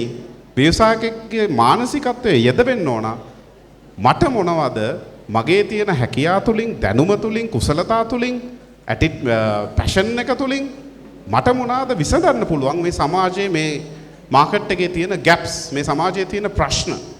අන්න ඒ දේ ඔබට හඳුනා ගන්න පුළුවන් නම් එක එක අයගේ වපසරිය වෙනස්. දැන් මට සිංහල පැත්තට ආශාව තිබ්බ නිසා මම මේ පැත්ත ගැටලුවක් හඳුනාගත්තා. හැබැයි ඔබ උනන්දු පැත්ත, ඔබට පැෂන් එක තියෙන පැත්ත වෙනස් වෙන්න පුළුවන්.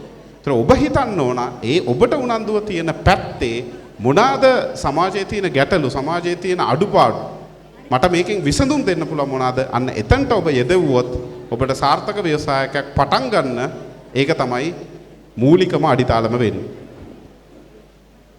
ඔව් දානික පෙරේරා මහතාණනි, ඔබතුමා අද අපිට මේ දීලා තියෙන යෙදවුම හරහා අපිට ඕනම පණිවිඩයක් සිංහලෙන් සඳහන් කරන්න, ඒ වගේම ලෝකයේ වෙන තොරතුරු එසැනින් දැනගන්න, අපිට ඔන්ලයින් පේමන්ට් කරන්න මේ වගේ පහසුකම් ලබා දීලා තියෙනවා. ඔබතුමා තෝරාගත්ත මේ තොරතුරු හා sannivedana තාක්ෂණය පිළිබඳ ශාස්ත්‍රය ව්‍යවසායකයෙක් විදිහට ලෝකයට පිවිසෙන්න. ඉතින් මේ තොරතුරු හා sannivedana තාක්ෂණය ඔස්සේ ගෝලීය ව්‍යවසායක, ඒ කියන්නේ ගෝලීය ව්‍යාපාර ලෝකයට යද්දි තියෙන අවස්ථා මොනවාද? හොඳ ප්‍රශ්නයක්. දැන් මම මුලින් ප්‍රශ්නේදී විස්තර කරේ ආරම්භය ගැන. මගේ ව්‍යවසායකත්ව ගමන ආරම්භ වුණේ අර විදිහේ ගැටලුවක් හඳුනාගෙන ඊට විසඳුමක් සැපයීම තුලින්. හැබැයි ඊට පස්සේ අර ඔබ කිව්වා වගේ අපි අඳුනාගත්තා දැන් හෙලකුරු සිංහල කීබෝඩ් එකක් විදියට මේක සෑහෙන මිනිස්සු අතර ප්‍රචලිත වුණා. ඩවුන්ලෝඩ්ස් මිලියනය පැන්නා, 2 පැන්නා, 5 පැන්නා, 10 පැන්නා. මේ වෙනකොට ඩවුන්ලෝඩ්ස් මිලියන 16කට කිට්ටු වෙන්න තියෙනවා. මිලියන 4ක් විතර අපේ ලංකාවේ මිනිස්සු, ලක්ෂ 44ක් විතර මිනිස්සු මේක සක්‍රියව භාවිතා කරනවා එදිනෙදා තමන්ගේ කටයුතු වලට. ඒතර එතන අතරම අපි දැක්කා අර ඔබ කිව්වා වගේ මාකට් ඔපචුනිටි එක. ව්‍යාපාරික අවස්ථාවක්. ඒ මොකද්ද? දැන් අර දේ තුලින් හැදිච්ච ඔඩියන්ස් එකේ, ඒ හැදිච්ච අපේ පරිශීලක ප්‍රමාණයෙන් හෙලකුරු කියන එක සන්නාමයක් විදිහට මිනිස්සුන්ට සමීප වුණා. අද වෙනකොට ඕගොල්ලොත් ඉතාම ආදරෙන් හෙලකුරු ගැන කතා කරන්නේ. ඉතින් අන්නේ හැදිච්ච ඒ ලෝයල් ඔඩියන්ස් එකෙන් අපි ඒක ව්‍යාපාරික අවස්ථාවක් විදිහට දැක්කා. මේ ප්‍රජාවටම, මේ පරිශීලකයින්ටම අපිට තව තවත් මේ හරහා සේවා හඳුන්වා දෙන්න පුළුවන් කියන එක.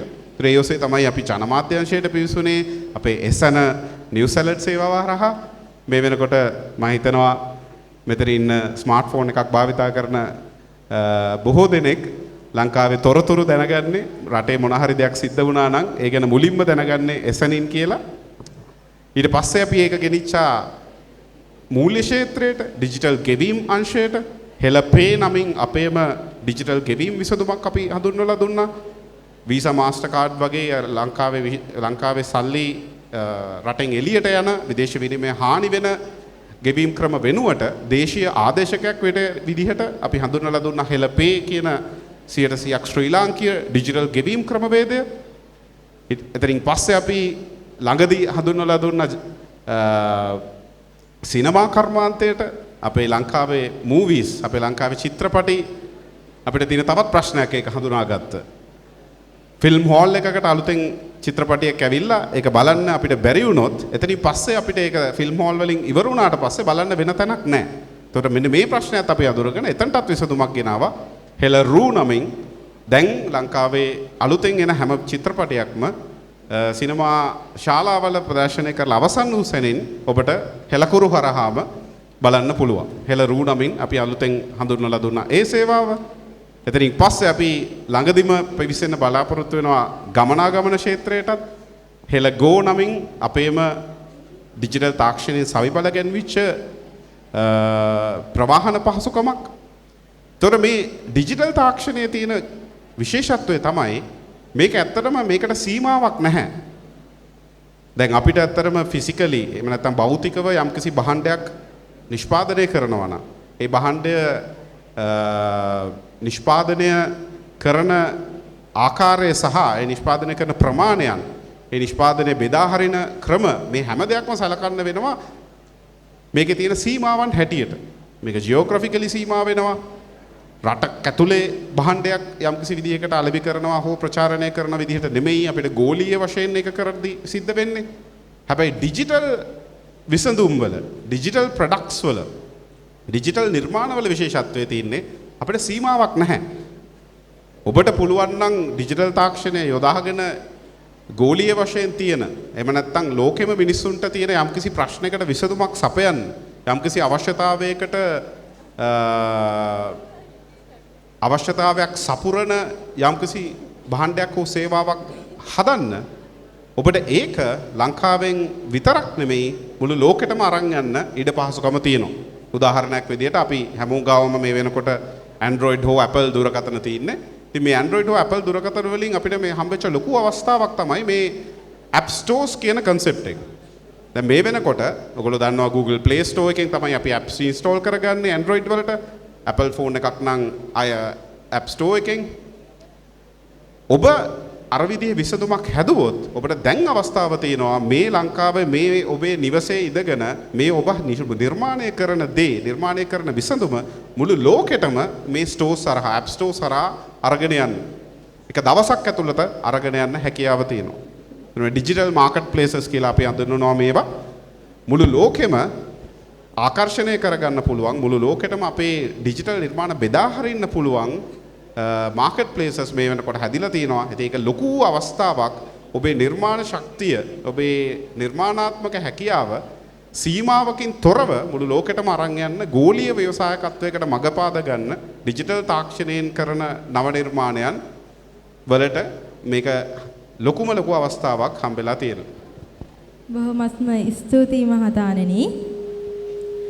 මහාචාර්යතුමනි ව්‍යවසායකයෙක් කියන්නේ රටක ආර්ථිකයක මුල් පුරුකක්.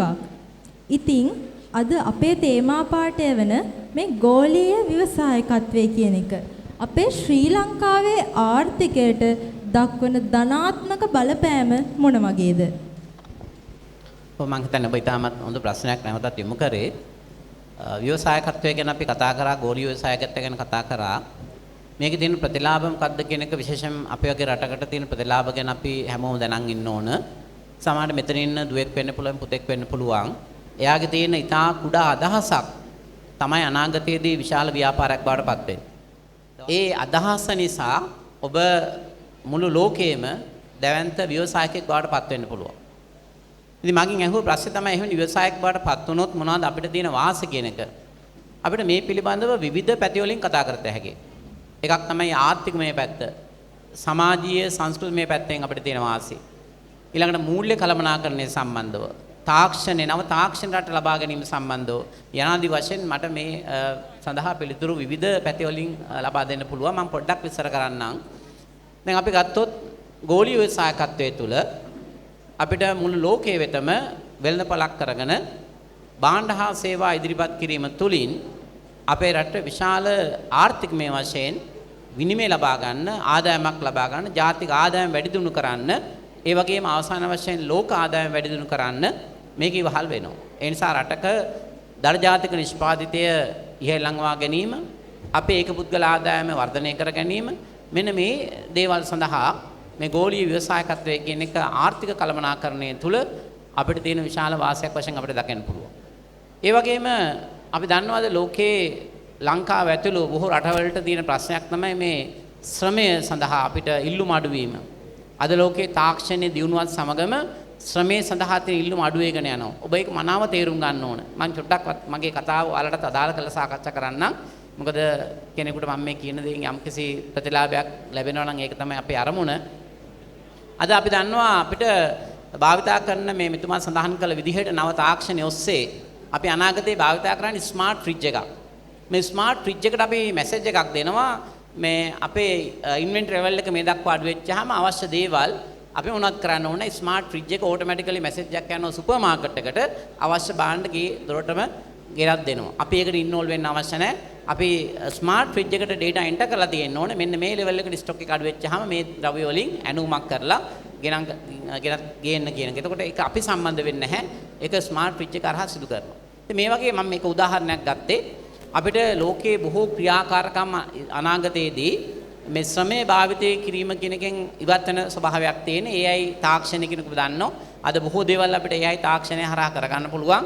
අද ව්‍යාපාර ශාස්ත්‍රය තුල තියෙන්නේ සමෝදානික ඉන්ටිග්‍රේටඩ් සිස්ටම් එකක්. අලෙවිකරණේ මානව සම්පත් කළමනාකරණේ මූල්‍ය කළමනාකරණේ මෙහෙයුම් කළමනාකරණය ගත්තාම මේ සියල්ල එකට සමෝදානිකව SAP සිස්ටම් නැත්නම් ERP system enterprise resource planning වගේ සමෝදානික පද්ධති හරහා තමයි ක්‍රියාත්මක වෙන්නේ. ඒ නිසා පුද්ගලයෝ 20 දෙනෙක් 15 දෙනෙක් කරපු කාර්යය අද එක පුද්ගලෙක් හිටියාම කරගන්න පුළුවන් තත්ත්වයටපත් වෙලා තියෙනවා. ඒ නිසා මේ ශ්‍රමය සම්බන්ධව ශ්‍රමය අලෙවි කිරීම පිළිබඳ විශාල ගැටලුවක් තියෙනවා. ඉතින් මේ ගෝලීය ව්‍යවසායකත්වය තුළ අපිට රැකියා අවස්ථා විශාල වශයෙන් ලැබෙනවා. දේශීය වශයෙන්, ජාත්‍යන්තර වශයෙන්.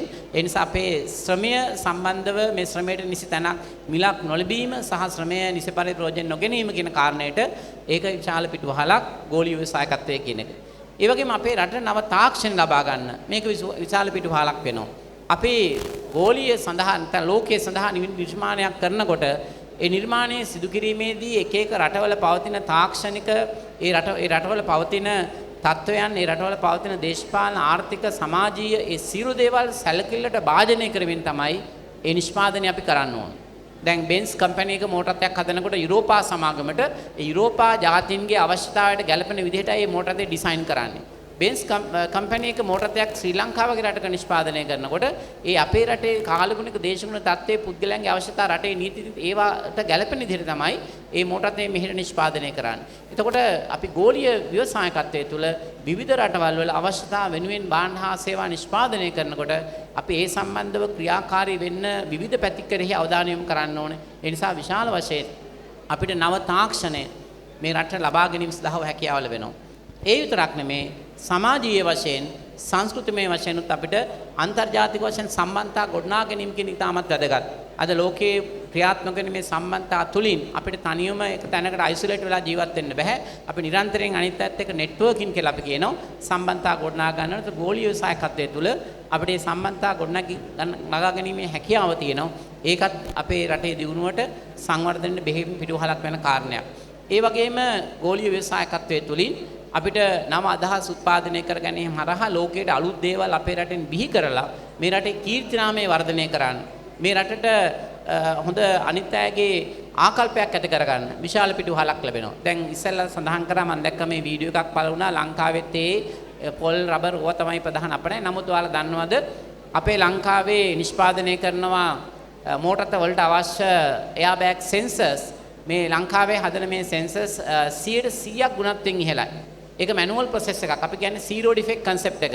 අපි මෙහෙම කළමනාකරණය අනුව කිව්වොත් ශූන්‍ය දෝෂ සංකල්පය අනුව තමයි නිෂ්පාදනය වෙන්නේ. හදන එකම නිෂ්පාදිතයක්වත් කිසිදු දෝෂයක් නැහැ. ඒක මැනුවල් ප්‍රොසෙස් එකක් ඇත්තටම හාන්ස් ලංකා ලිමිටඩ් තමයි ඒක කරන්නේ. ඒ වගේ ලංකාවේ බොහොමයක් තියෙනවා අපි නොදන්න ව්‍යවසායකයෝ ඉන්නවා.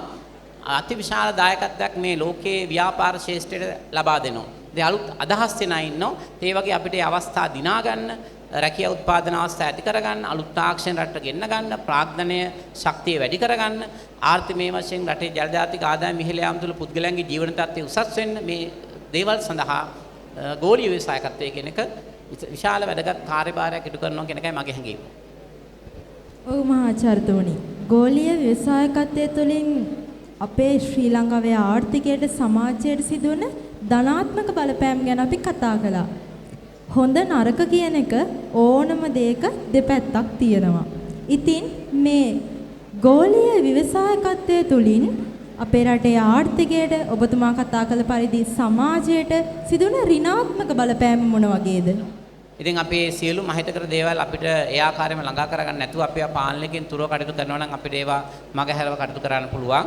අපි කරුණු කිපයක් සලකා බැලුවොත් මේ ගෝලීය ව්‍යවසායකත්වයේ තුල බොහෝ දෙනෙක් කරන චෝදනාවක් තමයි රටට නොගැලපෙන සංස්කෘතික තත්වයන් රට තුළ උත්පාදනය වෙනවා කියන එක. රටට නොගැලපෙන අපේ සදාචාරයට ගැලපෙන්නේ නැති අපේ පුද්ගලයන්ගේ අපේ ජීවිත වෙන සමාජ ක්‍රමයට අදාළ නොවන විශේෂ සංස්කෘතික තත්වයන් අපේ රටට සංක්‍රමණය වීමේ අවස්ථාවක් තියෙනවා. ඒ වගේම අපේ ව්‍යාපාර සිදු කිරීමේදී අපේ ව්‍යාපාර සිදු කරන්න ඕන යම්කිසි ආචාර ධර්ම පද්ධතියකට අනුව ඒ ආචාර ධර්ම කඩවීමක් මේ හරහා සිදු වෙනවා. ඒකත් එක ප්‍රධාන අහිතකර බලපෑමක් වශයෙන් බොහෝ විට හඳුන්වනවා. ඒ වගේම ගෝලීය ව්‍යවසායකත්වයේ තුල සමහර අය තවත් තර්ක කරන කාරණයක් තමයි මේක තියෙන අහිතකර ප්‍රතිපාකයක් විදිහට අපේ දැඩි නීති රීති රාශියකට යටත් වෙනවා. වෙනත් රටවල් සමහරට අපි මේ හරහා නව යටත්විත්වාදයේ තුල බැඳීම් වලට යටත් වෙනවා. අපිට තනි තීරණ ගැනීමේ හැකියාව නැති වෙනවා. වෙළඳ සම්බාධක නැත්නම් වෙළඳ ගිවිසුම් වගේ දේවල් අන්තර්ජාතික වශයෙන් ඇති කර ගැනීම හරහා රටට අවාස්තවයක තත්ත්වයන් ජනිත වෙන්න පුළුවන්. ඉතින් ඒවා ඇත්තටම අවාස්තයක් නොවන විදිහට මම සඳහන් කළා අපි ඒවා කළමනාකරණය කර ගන්න ඕන. ඒ වගේම නීතිමය වශයෙන් අපිට ඇති වෙන බාධාවන් තියෙනවා. මොකද අපි ගෝලීය ව්‍යවසායකත්වයේ තුල විවිධ රටවල තියෙන නීති වලට අනුගතව තමයි නිෂ්පාදන කාර්යයන් සිදු කරන්න ඕන. ඒතොර ඒ සමහර රටවල තියෙන නීති රීති සමහරට අපේ රටේ නීතියට සම්පූර්ණ වෙනස්. එතකොට අපි ඒ නීතියින් ඒ ආකාරයෙන්ම අපේ රටේ ක්‍රියාත්මක කරනවද? එහෙම නැත්නම් අපි අපේ රටට ගැළපෙන නීති පද්ධතියක් සකස් කරගෙන කටයුතු කරනවද? අන්න ඒ තත්ත්වයට අපි සැලකිලි ගන්න ඕන. නැත්නම් අපි ගෝලීය ව්‍යවසායකත්වයට යාම තුළ අපි සමහර රටේ තත්ත්වය අමතක කරලා අපි ජාත්‍යන්තර වශයෙන් විවිධ රටවල තියෙන නීති රීති මේ රට තුළ ක්‍රියාත්මක කරන්න පටන් ගත්තොත් ඒක බොහෝ විට අපේ රටේ මිනිස්සුන්ට අපේ ජාතියට ඒක අහිතකරතාවයක් ඇති කරන්න පුළුවන්. ඒ නිසා අපිට අහිතකරතාවයන් බොහොමයක් තියෙනවා. මේ අහිතකරතාවයන් පුළුවන් තරම් අපි අවම කර ගැනීම තමයි අරමුණ වෙන්න ඕන. නමුත් එකෙන් අදහස් වෙන්නේ අපි ගෝලීය ව්‍යවසායකත්වයෙන් ඉවත් වෙන්න ඕන කියන එක. ඉතින් මට මේ ගැන තවත් බොහෝ දේවල් කතා කරන්න පුළුවන්. මම හිතනවා අපිට තියෙන අහිතකර බලපෑම් කියන එක සමාජීය සංස්කෘතික නීතිමය මූල්‍යමය වශයෙන් ඒ වගේ විවිධ වෙළඳ බැඳීම් සම්බාධක වගේ දේවල් හරහත් මේ ගෝලීය ව්‍යවසායකත්වය තුළ අපිට ඇති වෙන්න පුළුවන්. ව්‍යවසායක දනික පෙරේරා මහතාණනි. ගෝලීය ව්‍යවසායකත්වය කියන්නේ ගෝලීය ව්‍යවසායකත්වය තුළ ඔබතුමා පිවිසෙන තොරතුරු හා sannivedana තාක්ෂණය ඔස්සේ. ඉතින් අපේ ගෝලීය ව්‍යවසායකත්වයේ ව්‍යාපාර ලෝකයට පිවිසීමේදී අපට තව ගෝලීය ව්‍යවසායකත්වයට ලෙහෙසියෙන්ම පිවිසෙන්න පුළුවන් ශේෂ්ත්‍ර මොනවාද? මම හිතන්නේ මම කලිනුත් සඳහන් කරා ඒ කියන්නේ ඩිජිටල් තාක්ෂණය එහෙම නැත්නම් තොරතුරු හා sannivedana තාක්ෂණය තමයි මේ වෙනකොට අපිට ගෝලීය වෙළඳපොළට ගෝලීය ව්‍යවසායකත්වයට පැමිණෙන්න පුළුවන් මම හිතන්නේ පහසුම සහ වැඩිම අවස්ථා තියෙන ක්‍රමය. මොකද අපිට අඩු එෆර්ට් එකකින් අඩු මහන්සියකින් අඩු පිරිවැයකින් අඩු ඉන්පුට් එකකින් අපිට වැඩි දෙයක් අපිට මුළු ලෝකෙටම කරන්න පුළුවන්කම ලැබෙනවා ඩිජිටල් තාක්ෂණය තොරතුරු තාක්ෂණය හරහා. ඉතින් එතනින් එහාට අපිට බලන්න පුළුවන් මේ සාමාන්‍ය භාණ්ඩ හා සේවා ඩිජිටල් නොවන භෞතික භාණ්ඩ හා සේවා අංශ ගත්තොත් එහෙම අපි ගොඩක් වෙලාවට අපි අලුත් භාණ්ඩයක් අලුත් සේවාවක් කියලා අපිට එකපාරට ඔයගොල්ලන්ගේ ඔළුවට මැවෙනවා ඇත්තේ සම්පූර්ණයෙන්ම අලුත් භාණ්ඩයක්. ඒ කියන්නේ අපි නිමි භාණ්ඩයක් විදිහට වෙළඳපොළට ඉදිරිපත් කර හැකි භාණ්ඩයක්. හැබැයි එහෙම භාණ්ඩ විතරක් නෙමෙයි, එහෙම සේවා විතරක් නෙමෙයි අපිට ව්‍යවසායකත්වයේ තුලින් නවෝත්පාදන විදිහට එමත් නැත්නම් නව නිර්මාණ විදිහට ලෝකෙට ගෙනියන්න පුළුවන්. මොකද අද වෙනකොට ලෝකයේ ගත්තොත් එහෙම ලෝකයේ ඇත්තටම මේ වැලියු චේන්ස් කියන ඒවා, අගේ දාමයන් කියන ඒවා හැදිලා තියෙනවා. යම්කිසි දැනටමත් කරන නිෂ්පාදනයකට ඒ නිෂ්පාදනයේ පිටුපස ඉන්නවා. ඒ නිෂ්පාදනයට අවශ්‍ය කරන අමුද්‍රව්‍ය, අවශ්‍ය කරන එක් එක් ආකාරයේ කොටස් මොඩියුල්ස් විදියට ගත්තොත් එහෙම කොටස් විදියට ගත්තොත් එහෙම ඒ එක එක ඒවා නිර්මාණය කරන්නේ එමන දැන් නිෂ්පාදනය කරන්නේ වෙන වෙන සමාගම්. ඉතින්ලා මෙතුමා සඳහන් කරා අර BMW රථවල ඒ උපාංගය. එතකොට ඒ උපාංගය ගත්තොත් එහෙම ඒ උපාංගය පමණක් මේ ලංකාවේ නිර්මාණය කරනවා. ඒතර අපිට බලන්න පුළුවන් මෙන්න මේ වගේ අපිට ග්ලෝබල් වැලියු චේන්ස් වලට ගෝලීය වශයෙන් තියෙන මේ නිෂ්පාදන අගය දාමයන්ගේ යම්කිසි තැන්වලට අපිට ප්‍රවේශ වෙන්න පුළුවන්ද කියන එක. ඒතර මෙන්න මේ හරහා අපිට අවස්ථාව තියෙනවා සාමාන්‍ය භාණ්ඩ හා සේවා භෞතික භාණ්ඩ හා සේවා වලදී අපිට සම්පූර්ණයෙන්ම අලුත් භාණ්ඩයක් ලෝකෙට ඉදිරිපත් නොවුනත් දැනටමත් ලෝකයේ තියෙන භාණ්ඩයක ඒ භාණ්ඩයට අදාළව යම්කිසි තියෙනවා නම් ගැටලුකාරී තත්වයන් එහෙම නැත්නම් හිඩස් අපිට ඒ හිඩස් වලට විසඳුම් සපයලා අපේ භාණ්ඩ හා සේවා ගෝලීය වෙළඳපොළට ඉදිරිපත් කිරීමේ හැකියාව තියෙනවා. මම අපේ ගමනෙන් පුංචි උදාහරණයක් දුන්නොත් අපි ඒ වගේ හඳුනාගත්ත දෙයක් තමයි මේ e-commerce websites වලට වාණිජ වෙබ් අඩවි සහ online payments අන්තර්ජාලය හරහා මුදල් ගෙවීමක් ගන්න අවශ්‍යතාවයේ තියෙන ව්‍යාපාරවලට තිබුණු ගැටලුවක් තමයි ලංකාවේ මේ payment gateway පහසුකම් ඊටාම මිල අධික වීම සහ ඒවා ලබා ගන්න ගොඩක් අපහසු වීම. මේ නිසා ඇත්තටම ලංකාවේ ගොඩක් අවුරුදු ගාණක් පුරාවට ලංකාවේ ව්‍යාපාර ආයතන බලාගෙන හිටියා විශේෂයෙන්ම e-commerce පැත්තේ තියෙන ව්‍යාපාර ආයතන බලාගෙන හිටියා මේ PayPal කියන ජාත්‍යන්තර විසඳුම ලංකාවට enable වෙලා මේ හරහා මේක විසඳෙයි කියලා. හැබැයි ඒක ඇත්තටම වැඩිහිටියන්ට මෙතන මතක නම් පහුගිය හැම මැතිවරණයකම ඡන්ද පොරොන්දුවකුත් වුණා. ලංකාවට PayPal support එක ගේනවා කියන එක. හැබැයි ඒක ඉස්තෙමුනේ නැහැ. ඉතින් එතනදී ව්‍යවසායකත්ව මානසිකත්වයෙන් මම දැකපු දේ ඇයි අපිට බැරි මේ ප්‍රශ්නයට ලංකාව ඇතුළෙම විසඳුමක් හදන්න. ඒතර ඒ ඔස්සේ ඇත්තටම අපි ලංකාවේ බැංකු සහ මූල්‍ය ආයතන එක්ක එකතු වෙලා Pay Here නමින් අපේම ලංකාවේ payment gateway facility එකක් හදනවා, නිර්මාණය කරනවා. ඒ ඔස්සේ අපිට මේ වෙනකොට පුළුවන්කම හැම්බෙලා තියෙනවා මේක වෙළඳපොළට ඉදිරිපත් කරලා ලංකාවේ ආයතන e-commerce ආයතන ව්‍යාපාර 6000කට වැඩි ප්‍රමාණයකට මේ online payments පහසුකම් facilitate කරන්න පහසුකම් සලසන්න. ඉතින් මේක ඇත්තටම දැන් Pay Here කියන එක මම උදාහරණයක් විදියට ගත්තේ මේක සම්පූර්ණයෙන්ම අලුත්ම ප්‍රොඩක්ට් එකක් නෙමෙයි කවුරුවත් භාවිතා කරන. හැබැයි මේක අර අපේ e-commerce ව්‍යාපාරවල දැනටමත් ලංකාවේ තියෙන ඩිල්මා තේ ඇතුළු ඩිල්මා ග්ලෝබල් ඔපරේෂන් එක ලංකාවේ ඔපරේෂන් එක දෙකම පාවිච්චි කරන්නේ අපේ payment gateway එක ඩොමිනෝස් network එක පාවිච්චි කරන්නේ අපේ payment gateway එක තව ගොඩක් insurance companies තියෙනවා ගොඩක් මාධ්‍ය ආයතන තියෙනවා මේ හැම එකක්ම මේ වෙනකොට Pay Here තමයි භාවිතා කරන්නේ ඔවුන්ගේ මේ මුදල් ගෙවීමේ මුදල් ලබා ගැනීමේ online මුදල් ලබා ගැනීමේ අවශ්‍යතාවය ඉෂ්ට කර ගන්න. එතකොට ඒක සම්පූර්ණයෙන්ම ඒක end user product එකක් නොවුනට නිමි නිෂ්පාදනයක් නොවුනට අර අනිත් ව්‍යාපාරවල තමන්ගේ ව්‍යාපාරය තමන්ගේ නිෂ්පාදනය හෝ සේවාව කරගන්න අවශ්‍ය වෙන යම්කිසි කොටසක් තමයි අපි එතනදී නිර්මාණය කරේ.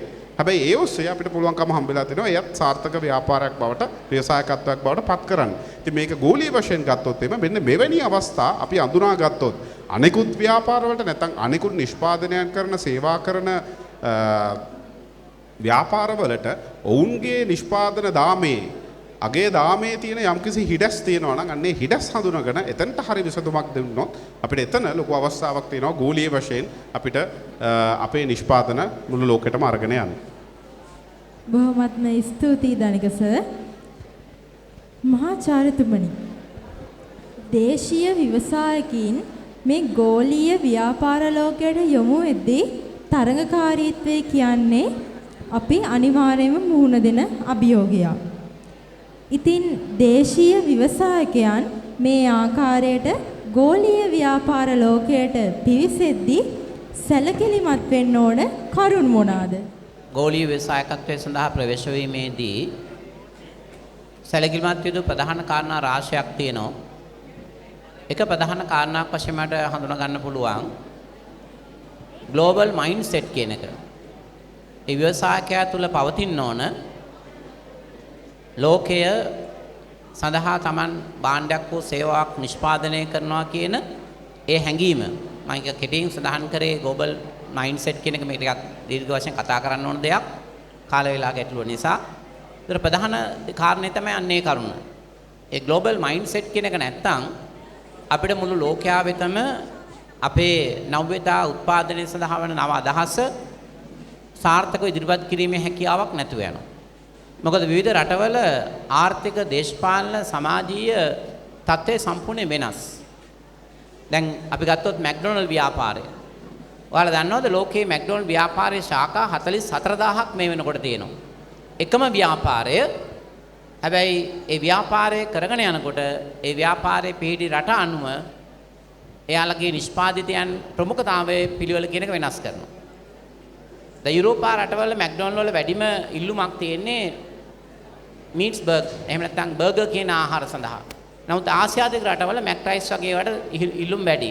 දැන් ලංකාවේ තත්ත්වය අවාසනාවන්ත තත්ත්වයක්. මැක්ඩොනල්ඩ් සීලම ශාඛා දැන් වැහිලා තියෙනවා. අපි ජාත්‍යන්තර වශයෙන් අනුගමනය කළ යුතු මේ නීති රීති වලට අනුකූලව කටයුතු නොකිරීම කියන එක.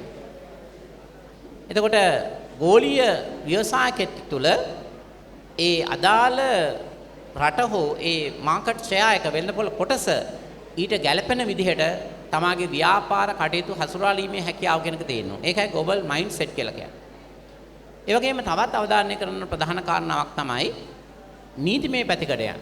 එක එක රටවල විනිමය සම්බන්ධව නීති රීති, ආර්ථික ප්‍රතිපත්ති, රටේ සාමාන්‍ය පාරිභෝගික ආකර්ෂණයට නැත්නම් ආරක්ෂණයට දාල් නීති රීති, ඊළඟට ගුණත්ව කළමනාකරණය පිළිබඳව දැන් ජාත්‍යන්තර වශයෙන් පිළිගත්ත ගුණත්ව ප්‍රමිති තියෙනවා. ඒ වගේම එක එක රටවලට අදාළ දැන් ශ්‍රී ලංකාව ගත්තොත් SLS වගේ මේ දේවල් පිළිබඳව ඒ ව්‍යවසායකයා තුළ මන අවබෝධයක් තියෙනවා. ඒ අවබෝධය ඇතුව තමයි එයා නිෂ්පාදන කාර්යය සිදු කරන්න ඕන. එහෙම නැතුව යම්කිසි රටක නිෂ්පාදනයක් කළා කියන එක අද ඒ ප්‍රොඩක්ට් එක සාර්ථක වෙන්න හේතුවක් වෙන්නේ නැහැ. ඒ වගේම අවධානය යොමු කරන්න ඕන තවත් ප්‍රධාන කාරණයක් තමයි සැපෙවුම් දාම කළමනාකරණය කියන එක. supply chain management and logistics කියන එක. අද ලෝකයේ ව්‍යාපාර සියල්ලම ක්‍රියාත්මක වෙන්නේ අන්‍යෝන්‍ය වශයෙන් බැඳුණු සැපෙවුම් දාමයක් කරහා. ඒ සැපෙවුම් දාමයට අනුගත වෙන්න ඕන ව්‍යාපාරිකයෙක්. ඒ සැපෙවුම් දාමයට අනුගත වීම තුළ එයා උත්සාහ කරන්න ඕන අපි ඒකට ඉංග්‍රීසියෙන් කියනවා competitive advantage කියන එක ලබා ගන්න. තරඟකාරී වාසි කියන එක අත්පත් කරගන්න. දැන් ශ්‍රී ලංකාව තුළ ව්‍යවසායකයෙක් ගෝලීය ව්‍යවසායකත්වයක් කෙරෙහි අවධානය යොමු කරනකොට එයා බලන්න ඕනේ තමන්ගේ නිෂ්පාදනය සඳහා අවශ්‍ය යෙදවුම් අමුද්‍රව්‍ය ශ්‍රමය වෙන්න පුළුවන්, වෙනත් උපාංග වෙන්න පුළුවන්. ඒවා ලබා ගැනීමේදී අපේ සංකල්පයක් තියෙනවා දේශීය දේවල්ම භාවිතා කරන්න ඕන කියලා. නමුත් අද ඒ සංකල්පයෙන් බැහැරව අපි යන්න වෙනවා. අපි අද උත්සාහ කරන්න ඕන ඒ ව්‍යාපාරිකයාට වඩාත් වාසිදායක ඉහළ ගුණත්වයේ යුතු අමුද්‍රව්‍ය යෙදවුම් කොහොමද අඩු මිලකට ගන්න කියන එක. අපි ඒව හඳුන්වනවා තරඟකාරී වාසියත්පත් කර ගැනීම.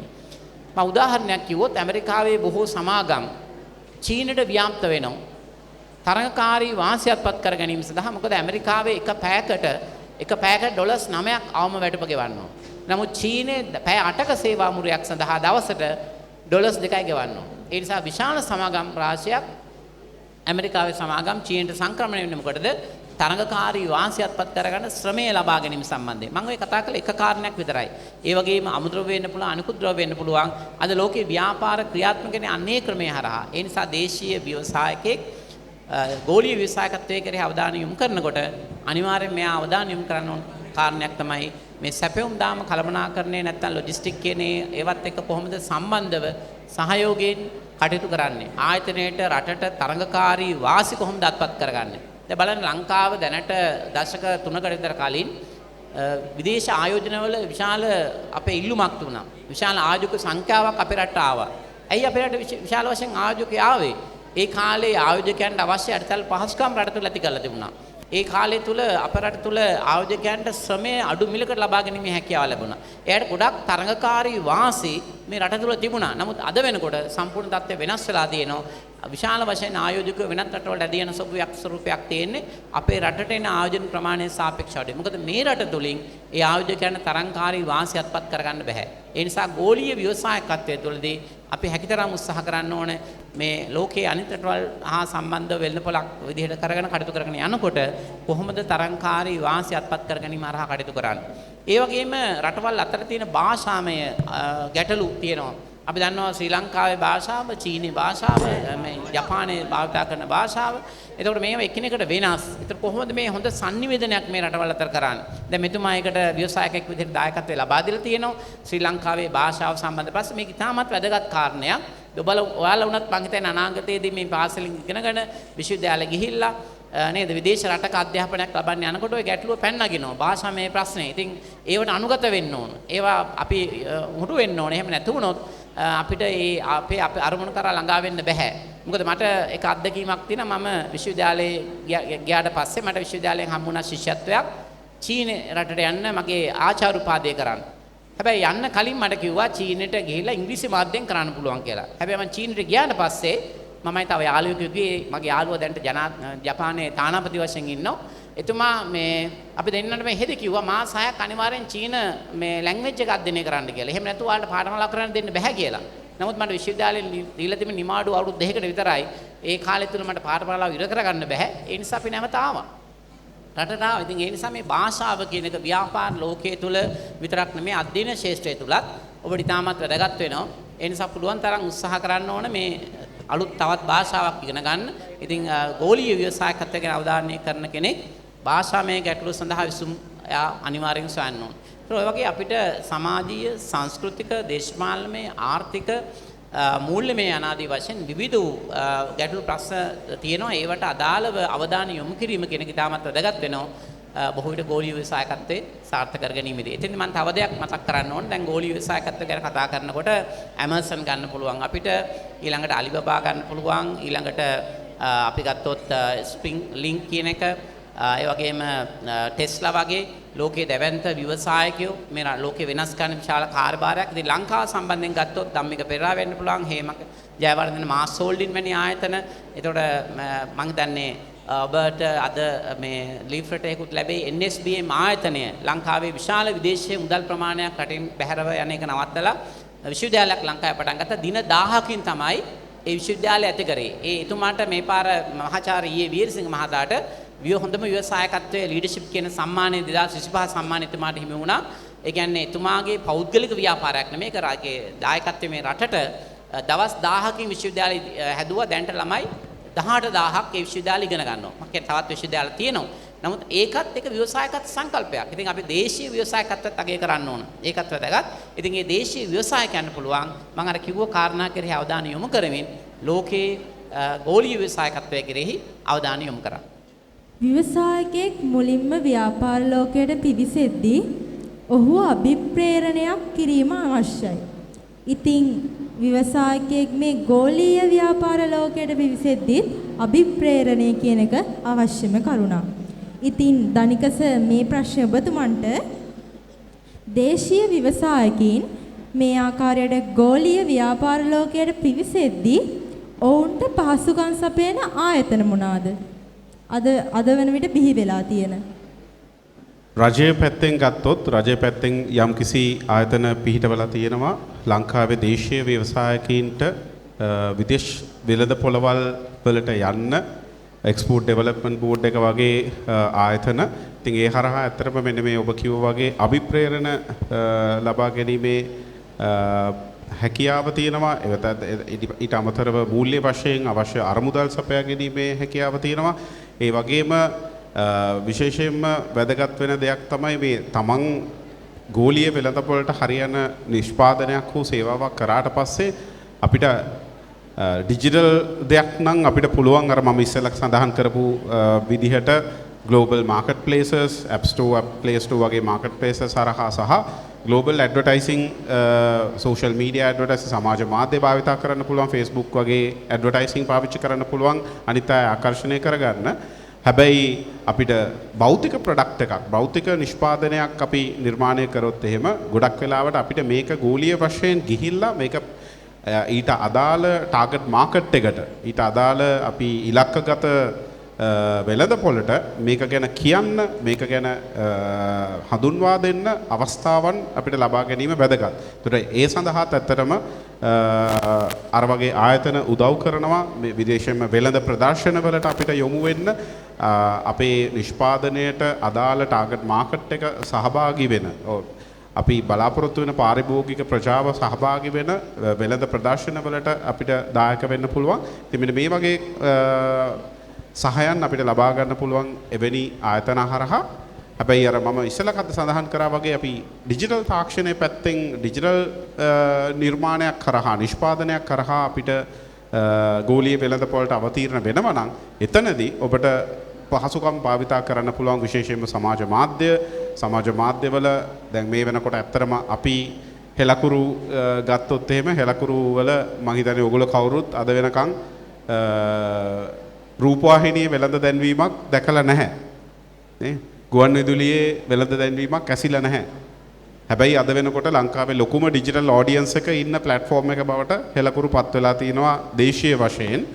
ඒකට හැකියාව හම්බුනේ මේ සමාජ මාධ්‍යයම තමයි. සමාජ මාධ්‍ය ඩිජිටල් මාධ්‍යයම තමයි අතර මේකේ ප්‍රචාරණ කටයුතු අපි පළවෙනි දවසේ ඉඳන් අද වෙනකන් අවුරුදු 14ක් මේ වෙනකොට මේ දිගටම කරේ. ඉතින් මේ සමාජ මාධ්‍යයේ තියෙන මේ ප්‍රචාරණ හැකියාව අපිට ලබා ගන්න පුළුවන් ගෝලීය වශයෙන්ුත් අපි අපේ නිෂ්පාදන අපේ ගෝලීය වෙළඳපොළවල් වලට ඉදිරිපත් කරනකොට මේ වෙනකොට අපිත් යම් යම් නිෂ්පාදන කීපයක් එවැනි පටන් අරගෙන තියෙනවා. ඒතකොට ඒ හරහා අපිට හැකියාව තියෙනවා මේ වෙළඳ ප්‍රචාරණ ඩිජිටල් වෙළඳ ප්‍රචාරණ ක්‍රමවේද හරහා ඒ අපි අදාළ ටාගට් මාකට් එකට අර භෞතික ප්‍රොඩක්ට් එකක් නම් අපි ගිහිල්ලා වෙළඳ ප්‍රදර්ශනවල ඊට අදාළ කට්ටියට ඒක භෞතිකව ප්‍රදර්ශනය කරනවා හා සමානව අපිට පුළුවන්කම තියෙනවා අපේ නිෂ්පාදනය ගැන අපේ සේවාව ගැන ඩිජිටල් මාධ්‍ය හරහාම අපි ටාගට් කරන අපි ඉලක්ක කරන පාරිභෝගිකයින්ට ඒ ගැන අපිට දැනුවත් කරන්න ඒ ගැන ප්‍රචාරණය කරන්න. ඒතර මෙන්න මේ වගේ දේවල් අපිට භාවිතා කරන්න පුළුවන් අපේ දේශීය වශයෙන් නිර්මාණය කරන නිෂ්පාදනය කරන භාණ්ඩයක් හෝ සේවාවක් ජාත්‍යන්තර වශයෙන් වෙළඳපොළට අරගෙන යන්න. මෙතුමා සඳහන් කරා කාර්මික අපනයන සංවර්ධන මණ්ඩලයේ කාර්මික සංවර්ධන ආයතන ඊට අමතරව ජාතික ඇසුරුම් කරන මධ්‍යස්ථාන ව්‍යවසායකත්ව සංවර්ධන අමාත්‍යාංශය අනාදි වශයෙන් ආයතන රාශියක් තියෙනවා. අර පාසල් දරුවන්ට වැදගත් වෙන මම කාරණයක් කියන්නම්. දැනට අපි විශ්වවිද්‍යාල මට්ටමින් ස්ටාර්ට්අප් කියලා කියන්නේ අලුතෙන් ව්‍යාපාර ආරම්භ කරන්න බලාපොරොත්තු වෙන විශ්වවිද්‍යාල දරුවන්ට විශ්වවිද්‍යාලය තුල දැන් වෙනම ස්ටාර්ට්අප් වෙනම සොසයිටි එකක් පිටවල තියෙනවා. ඒ හරහා යාළුවා පුළුවන් තමන්ගේ අලුත් නිර්මාණ විශ්වවිද්‍යාලයට ඉදිරිපත් කරන්න. ඒවා ඊට පස්සේ අපිට පුළුවන් විවිධ රාජ්‍ය ආයතන හරහා ඉදිරිපත් කරලා විශාල වශයෙන් ණයට අවශ්‍ය මූල්‍ය පහසුකම් සහ අනිකුත් දැනුම අවබෝධය ලබා දෙන්න. දැන් මම හිතන්නේ ඒ වැඩසටහන පාසල් මට්ටමෙනුත් ක්‍රියාත්මක වෙනවා. ඉනිෂියේට් කරලා තියෙන පටන් අරන් තියෙන්නේ. ඉතින් මම හිතන්නේ මෙතන උනත් ඉන්නවනම් එවැනි ව්‍යාපාර කිරීමේ අවශ්‍යතාවය තියෙන අයට ඒ වගේ දෙයක් පටන් ගන්න පුළුවන්. සමහර අය හිතනවා ව්‍යාපාර කරන්න මේ මුදල් නැතුවම බෑ කියලා. නෑ ඒක අවශ්‍ය වෙන්නේ නෑ. අද ලෝකේ ව්‍යාපාර තියෙනවා කිසිදු ප්‍රාග්ධන ආයෝජනයක් නැහැ. ලෝකේ ප්‍රවාහන සේවා සපයන ආයතන තියෙනවා එක කම්පැනි එක යටතේ එක සමාගම ඒ සමාගම යටතේ එක වාහනයක්වත් නැහැ. නමුත් කස්ටමර් ඉල්ලන්නේ හෙලිකොප්ටරයක්ද කස්ටමර් ඉල්ලන්නේ බෙන්ස් කාර් එකක්ද ඒ ඉල්ලන ඕන වාහනයක් ඉතාම ශනිකව ලබා දෙනවා. දැන් ලංකාවේ පික්මි ආයතනයත් මේකට හොඳ උදාහරණයක්. විශාල ප්‍රාග්ධන ආයෝජනකින් තොරව පුද්ගල තුන්දෙනෙක් නිර්මාණය කළ ඇප් එකක් කරහා සියලුම ට්‍රීවීල් ඩ්‍රයිවර්ස්ලාට කතා කරලා ඒ ආයතනය ගොඩනගාගත්තා. ඒ ආයතනයට සම්බන්ධ වෙනකොට එක ට්‍රීවීල් කෙනෙක් රුපියල් 6000ක දායකත්වයක් ලබා දෙන්න ඕන. ඩිවයිස් එක මිලදී ගන්න ඕන. හැම හයර් එකකින්ම 15%ක් ඒ ආයතනට ගෙවන්න ඕන. අද වෙනකොට පික්මි ආයතනය අති විශාල ආදායම් ලබන ආයතනයකට පත් වෙලා තියෙනවා. ඒතකොට හැබැයි ව්‍යාපාරේ පටන් ගත්තේ නව අදහසක් තුලින්. ඒ නිසා අර ට්‍රැඩිෂනල් අපේ අදහසක් තියෙනවා. මේ හැමදේම කරන්න ප්‍රාග්ධනයේ තියෙන්න ඕන කියලා. නමුත් ප්‍රාග්ධනය අවශ්‍යයි. නමුත් අතිවිශාල ප්‍රාග්ධනයක් අවශ්‍ය නැහැ. මොකද මගේ විශ්වවිද්‍යාලයේ උදාහරණයක් තියෙනවා. අපෙන් පාස්වර්ඩ් වෙච්ච එක දරුවෙක් දැන් කොස් වලින් එයා නූල්ස් හදනවා, පපඩම් හදනවා, විවිධ භාණ්ඩ රාශියක් දැන් වෙළඳපොලේ තියෙනවා. ප්‍රධාන අම්රුවේ තමයි කොස් එයා යොදාගන්නේ. අතිවිශාල සමාගමක් දැන් නිර්මාණය කරලා තිනවා. ඉතා කුඩාවට පටන් ගත්ත ව්‍යවසායකයෙක්. ඒ නිසා ව්‍යවසායකත්ව පිළිබඳව තවත් මම උදාහරණයක් කිව්වොත් ජයන්ත්‍ර විශ්වවිද්‍යාලයේ දැනට ව්‍යවසායකත්වය පිළිබඳ උපාධි පාඨමාලාවක් පවා ඇති වෙලා තියෙනවා. ඉතින් දැන් අද ලෝකයේ අලුත් දැනුමත් එක්ක ඔබට නව නිර්මාණයක් බිහි කරන්න පුළුවන් නම් මම හිතන්නේ උපකාර කරන ආයතන විශාල වශයෙන් රටේ තියෙනවා. මූල්‍ය පැත්ත සහ අනිකුත් සියලුම අනුග්‍රහය ඒවා ප්‍රයෝජනට අරගෙන ඔබට ඉස්සරහා ජීවිතේ සාර්ථක කරගන්න පුළුවන්. ස්තුතියි ඒ වුණ පූර්ණයට සර්. මේ ඔබතුමා සඳහන් කරා වගේ ප්‍රාග්ධනයේ පැත්ත මම දරුවන්ට අභිප්‍රේරණයක් විදිහට මොටිවේෂන් එකක් විදිහට ඒ සම්බන්ධයෙන් මගේ අත්දැකීමත් බෙදා ගන්නම්. හෙලකුරු සහ අපි මේ වෙනකොට කරන සියලුම නිර්මාණයන් අපි පටන් ගත්තේ කිසිම ප්‍රාග්ධනයක් නැතුව බූට් ස්ට්‍රැප් එකක් විදිහට. අපි කියනවා ඇත්තටම මේ ආයෝජන ලබා ගන්න නැතුව ඉස්සරහට යන ආයතන වලට බූට් ස්ට්‍රැප් එකක් කියලා හඳුන්වනවා. දැන් අවුරුදු 14ක් අපිට අද වෙනකන් අපි තාමත් කිසිම බාහිර ආයෝජනයක් හෝ අඩුම ගානේ ලංකාවේ බැංකුවකින් ණයක්වත් අද වෙනකන් ලබාගෙන නැහැ.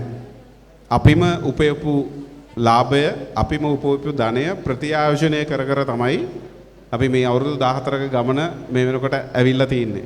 ඒ නිසා අර මෙතුමන් කිව්වා වගේ ප්‍රාග්ධනය කියන එක නෙවෙයි ඇත්තටම බාධාව වෙන්නේ ඔබේ තියෙන මානසික බාධාවල්. මොකද අදහස් ඔයගොල්ලෝ හැමෝටම තියෙනවා. අඩුපාඩුව තියෙන්නේ අදහස් ආවම Tamanට අලුත් අදහසක් ආවම ඒක ක්‍රියාත්මක කරන අය ඉන්නේ බොහොම පොඩ්ඩයි. ඒ නිසා වැදගත්ම දේ අලුත් අදහසක් ආවොත් ඔයාට අදහසක් තියෙනවනේ යම් කිසි දෙයක් කරන්න ඒක කොහෙන් හරි පටන් ගන්න. ඒක කොහෙන් හරි පටන් ගන්න ක්‍රියාත්මක වෙන්න.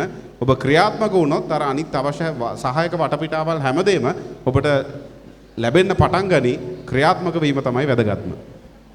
මහාචාර්යතුමනි, අද වන විට මේ ගෝලීය ව්‍යාපාර ලෝකයේ තුල කතා වෙන මාතෘකාවක් තමයි කාන්තා ව්‍යවසායකත්වය. ඉතින් මේ කාන්තාවක් මේ ගෝලීය ව්‍යාපාර ලෝකයට පිවිසීමේදී ඔවුන්ට මුහුණ දෙන්න තිබෙන අභියෝග මොනවාද?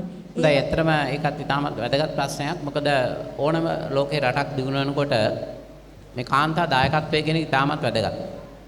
අද ලෝකයේ කතා බහට පත් වෙන මාතෘකාවක් තමයි කාන්තා ව්‍යවසායකත්වය කියන එක. ඔබ දන්නවද මේ වෙනකොට ලෝකයේ මිලියන 600කට අධික ප්‍රමාණ ව්‍යවසායකයන් ඉන්නවා. මිලියන 600ක්. මේ මිලියන 600න් බහුතරයක් මම මේ කාරණේ ප්‍රකාශ කරන්නේ GEM කියන්නේ Global Entrepreneurship Monitor කියලා සංග්‍රහයක් තියෙනවා. මේ සංග්‍රහය තමයි ප්‍රකාශ කරලා තියෙන්නේ මේ කාන්තා ව්‍යවසායකත්වයේ කෙරෙහි වර්තමානයේ වැඩි අවධානයක් යොමු වෙලා තියෙනවා. කාන්තා ව්‍යවසායකත්වය කියලා කියන්නේ කාන්තාවක් තමන්ගේ නව අදහස් නිර්මාණයන් තුලින් ව්‍යාපාර කටයුත්තක භාණ්ඩයක් හෝ සේවාවක් නිෂ්පාදන ක්‍රියාවලියක නිරත වීම කියන එක තමයි මූලික වශයෙන් හඳුන්වා දීලා තියෙන්නේ. මේ කාන්තා ව්‍යවසායකත්වයේ වැදගත් වෙන්නේ අපි දන්නවා අපේ සමාජ ක්‍රමයේ තුලත් කාන්තාව කියන එක බොහෝ විට කාන්තාව සීමා වෙලා තිබුණේ ගෙදර දොර වැඩ කටයුතු කරගෙන යාම සම්බන්ධ විතරයි. විශාල ශ්‍රම දායකත්වයක් මේ ශ්‍රම දායකත්වයේ පිරිමින් හා සමානවම අපේ රටට ලෝකෙට දායක කරන්න පුළුවන් නම් ඒ තුල විශාල වැදගත්කමක් තියෙනවා. අන්න ඒ නිසා තමයි කාන්තා ව්‍යවසායකත්වය කියන එක වැදගත් වෙන්නේ. ඒ විතරක් නෙමෙයි අපි දන්නවා අම්මා නැත්නම් කාන්තාව පිරිමින්ට සාපේක්ෂව දරුවන්ගේ අධ්‍යාපන කටයුතු සමාජය ගැන වැඩිපුර හිතන ඒව ගැන වැඩි අවධානය යොමු කරන අර සදාචාර සම්පන්න පැත්තට වැඩිපුර අවධානය යොමු කරමින් ක්‍රියා කරන කෙනෙක්. ඒ නිසා කාන්තා ව්‍යවසායකත්වයේ තුල මුළු රටට සහ ලෝකයට විශාල සමාජීය කර්තව්‍යයක් ඒ හරහා ඉෂ්ට වෙනවා. අද ලෝකේ ප්‍රවණතා අතර කාන්තා ව්‍යවසායකත්වයේ කෙරෙහි වැඩි නැඹුරුවක් තියෙනවා. නමුත් වැහුව ඇත්තරම ප්‍රශ්නයක් වශයෙන් මොනවාද එයට තියෙන බාධාවන් කියන එක. එක ප්‍රධාන බාධාවක් තමයි මූල්‍යමය බාධාව කියන එක. මම හැබැයි ඉස්සෙල්ලා කිව්වා මූල්‍යමය එක බාධාවක් කරගන්න එපා. අපිට අදහසක් තමයි වැදගත් වෙන්නේ කියන එක. නමුත් තවමත් ඒ අදහස් තිබුණාට ඒවා ක්‍රියාත්මක කරන්න යනකොට කාන්තාවකට ණයක් ලබා ගන්න වෙන්න පුළුවන්. මූල්‍ය පහසුකම් සපයා ගැනීම සම්බන්ධ වෙන්න පුළුවන් යම් යම් ප්‍රශ්න පැන නගිනවා. ඒක තමයි යථාර්ථය. මොකද අපේ සමාජ ක්‍රමයේ තුලත් දේපළවල අයිතිය බැලුවොත් මෙතන අපි සමීක්ෂණයක් කළා වැඩිපුරම තියෙන පිරිමිගේ නමට. මේක තමයි යථාර්ථය. දේපළවල අයිතිය වැඩි වශයෙන් තියෙන පිරිමිගේ නමට. නේද? මහත්තයා මියගිය දවසක මේ භාර්යාවට හිමි වෙනව වෙන්න පුළුවන්. නමුත් සාමාන්‍යයෙන් මෝටරත් එක අයිතිය වෙන්න පුළුවන්, ගෙදර ඉදිකරම් වෙන්න පුළුවන්. ඒ වගේ අයිතිය පවා තියෙන වැඩි ප්‍රමාණයක් පිරිමින් අතේ. ඒ නිසා බැංකුවකින් ණයක් ලබා ගන්නකොට අපවශ්‍යයෙන් ඉදිරිපත් කරන පවා කාන්තාවන්ට ප්‍රශ්න මතුවෙනවා ඇත්තටම. ඒ නිසා තමයි මම කිව්වේ ලෝකයේ සමස්තයක් විදිහට මේ කාන්තාවන් ව්‍යවසායකත්වයේ දියුණු කිරීමට තියෙන බාධාවක් තමයි එයාට අවශ්‍ය අරමුදල් සම්පාදනය කර ගැනීම. ඒ වගේම සමාජීය වශයෙන් තියෙන සමහර දේවල් දැක එක රටවල කාන්තාවන්ට සමහර ව්‍යාපාර කරන්න බෑ. නීතිමය වශයෙන් සදාචාර සම්පන්නව තියෙන බාධක තියෙනවා. අන්න ඒකත් එක කාරණාවක්. ඒ වගේම කාන්තාවට විශාල කාර්යභාරයක් හිමි වෙලා තියෙනවා. තමන්ගේ පවුල, තමන්ගේ දරුවන්, ස්වාමිපුරුෂයයි ගෙදර දොර කාර්යභාරය මනාව කළමනාකරණය කරන කටයුතු කරගෙන යාම. ඒ නිසා ඒකත් බාධාවක් වෙනවා ව්‍යවසායකත්වයට පෙළඹීම. නමුත් අපි දන්නවා බොහෝ රටවල සමහර විට අද වෙනකොට කාන්තාවන් ගොඩාක් ඉස්සරහට ගිහිල්ලා තියෙනවා. මගේ අත්දැකීම් අනුව තායිලන්තයේ වගේ රටවල බස් රථ රියදුරන් වෙන්න පුළුවන්, කන්ඩක්ටර්වරු වෙන්න පුළුවන්, ව්‍යාපාර කරන බහුතරයක් තායිලන්තයේ, මැලේසියාව, කොරියාව වගේ රටවල කාන්තාව පෙරමුණ අරන් තියෙනවා පිරිමින්ට සාපේක්ෂව. ඒ නිසා ලංකාවෙත් ඉන්න ඉස්සරහට ගිය අය කාන්තාව. ඉතින් කාන්තාවන්ට ඇත්තටම ව්‍යවසායකත්වයට යොමු වෙන්න පුළුවන් නම් ඒ තුලින් විශාල කාර්යභාරයක් සමාජයට ඉටු කරන්න පුළුවන්. සමාජ සාධාරණත්වය කියන එක ඇති කරන්න පුළුවන්. හොඳ සමාජ පරිසරයක් තම දරුවන් හදාගෙන මේ සමාජයට යම්කිසි දායකත්වයක් ලබා දෙමින් අලුත් රැකියා අවස්ථා ජනිත කරලා රටේ ආර්ථිකයට විශාල දායකත්වයක් ලබා දෙන්න පුළුවන්. ඒ නිසා එයාට අර තියෙන බාධා ටික තමයි මම ඉස්මතු කරේ. ඉතින් ඒවා කොහොම හරි ජයගෙන ඉස්සරහට යාම තමයි අපේක්ෂා කරන්නේ. ඉතින් අනාගතයේ ව්‍යාපාර ලෝකයට පිවිසෙන අපිට මුහුණ දෙන්න සිදුවෙන අභියෝග මේ විද්වත් දෙපළත් එක්ක සාකච්ඡා කිරීමේදී ඔබට දැනගන්නට ලැබුණා. ඉතින් මේ විද්වත් දෙපළ මේ ගමන ඒමේදී ඔවුන්ට ලැබුණු අභියෝග ඒවා ජයගත් ආකාරය අපි ව්‍යාපාර ලෝකයට පිවිසීමේදී ඒවා ඒ සැලකිලිමත් වෙන ඕන කරුණු පිළිබඳවත් අපි මේ සාකච්ඡාව තුළින් දැනගත්තා.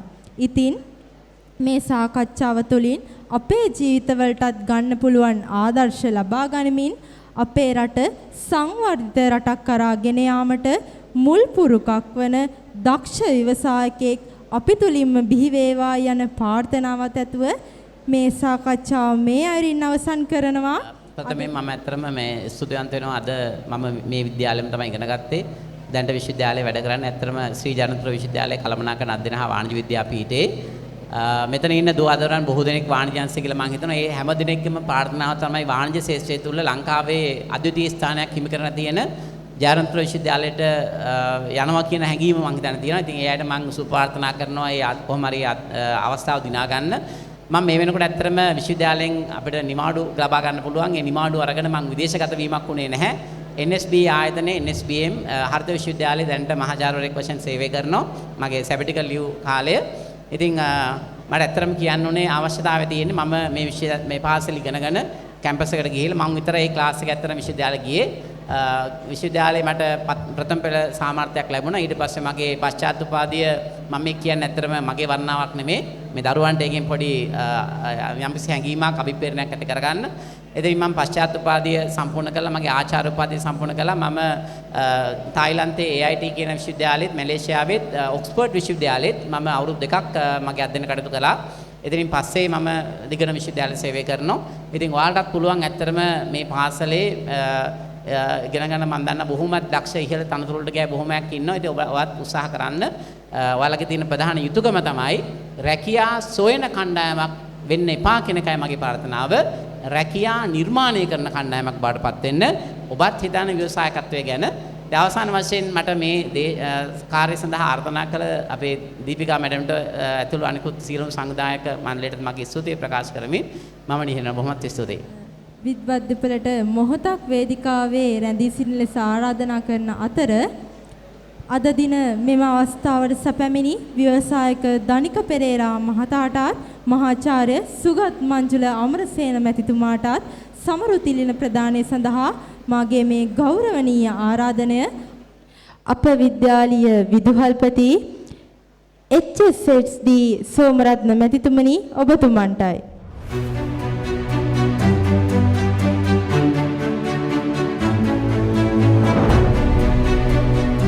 ආචාර්ය සුගත් මංජුල අමරසේන මැතිතුමා විසින් රචිත ග්‍රන්ථයක් අප විද්‍යාලයේ පුස්තකාලය සඳහා අද දින පරිත්‍යාග කරනු ලබනවා.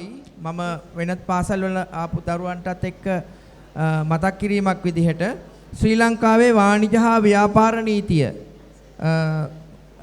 මහාචාර්ය සුගත් මංජුල අමරසේන මහත්මයාගේ ඒ වගේම සංකාර්ය කළමනාකරණයේ ඔපරේෂන්ස් මැනේජ්මන්ට් මේක ඊටාම වැදගත්. මේක මේ අපිටත් වැදගත් වෙනවා මේ පොත. ඒ වගේම සංකාර්ය පර්යේෂණ ඔපරේෂන්ස් රිසර්ච් මේකත් ළමයින්ට වගේම ගුරුවරුන්ටත් වැදගත් වෙන ඒ වගේම විද්‍යාර්ථීන්ට වැදගත් වෙන පොතක් වෙයි. ඒ පොත් තුන තමයි අපිට ප්‍රදානය කරේ. ඉතින් අපි ආරාධනා කරනවා සියලුම දෙනාට ඒ පොත පරිශීලනය කරන්න කියලා. අපේ ජීවිතවලට එකතු කරගන්න ගොඩක් දේවල් ඒ හරවත් සාකච්ඡාව ඇතුලේ තිබුණා. ඒ පිළිබඳව නැවත වතාවක් දනික පෙරේරා මැතිතුමන් සහ සුගත් මංජුල මැතිතුමනි ඔබතුමන්ට මම බෙහෙවින්ම ස්තුතිවන්ත වෙනවා.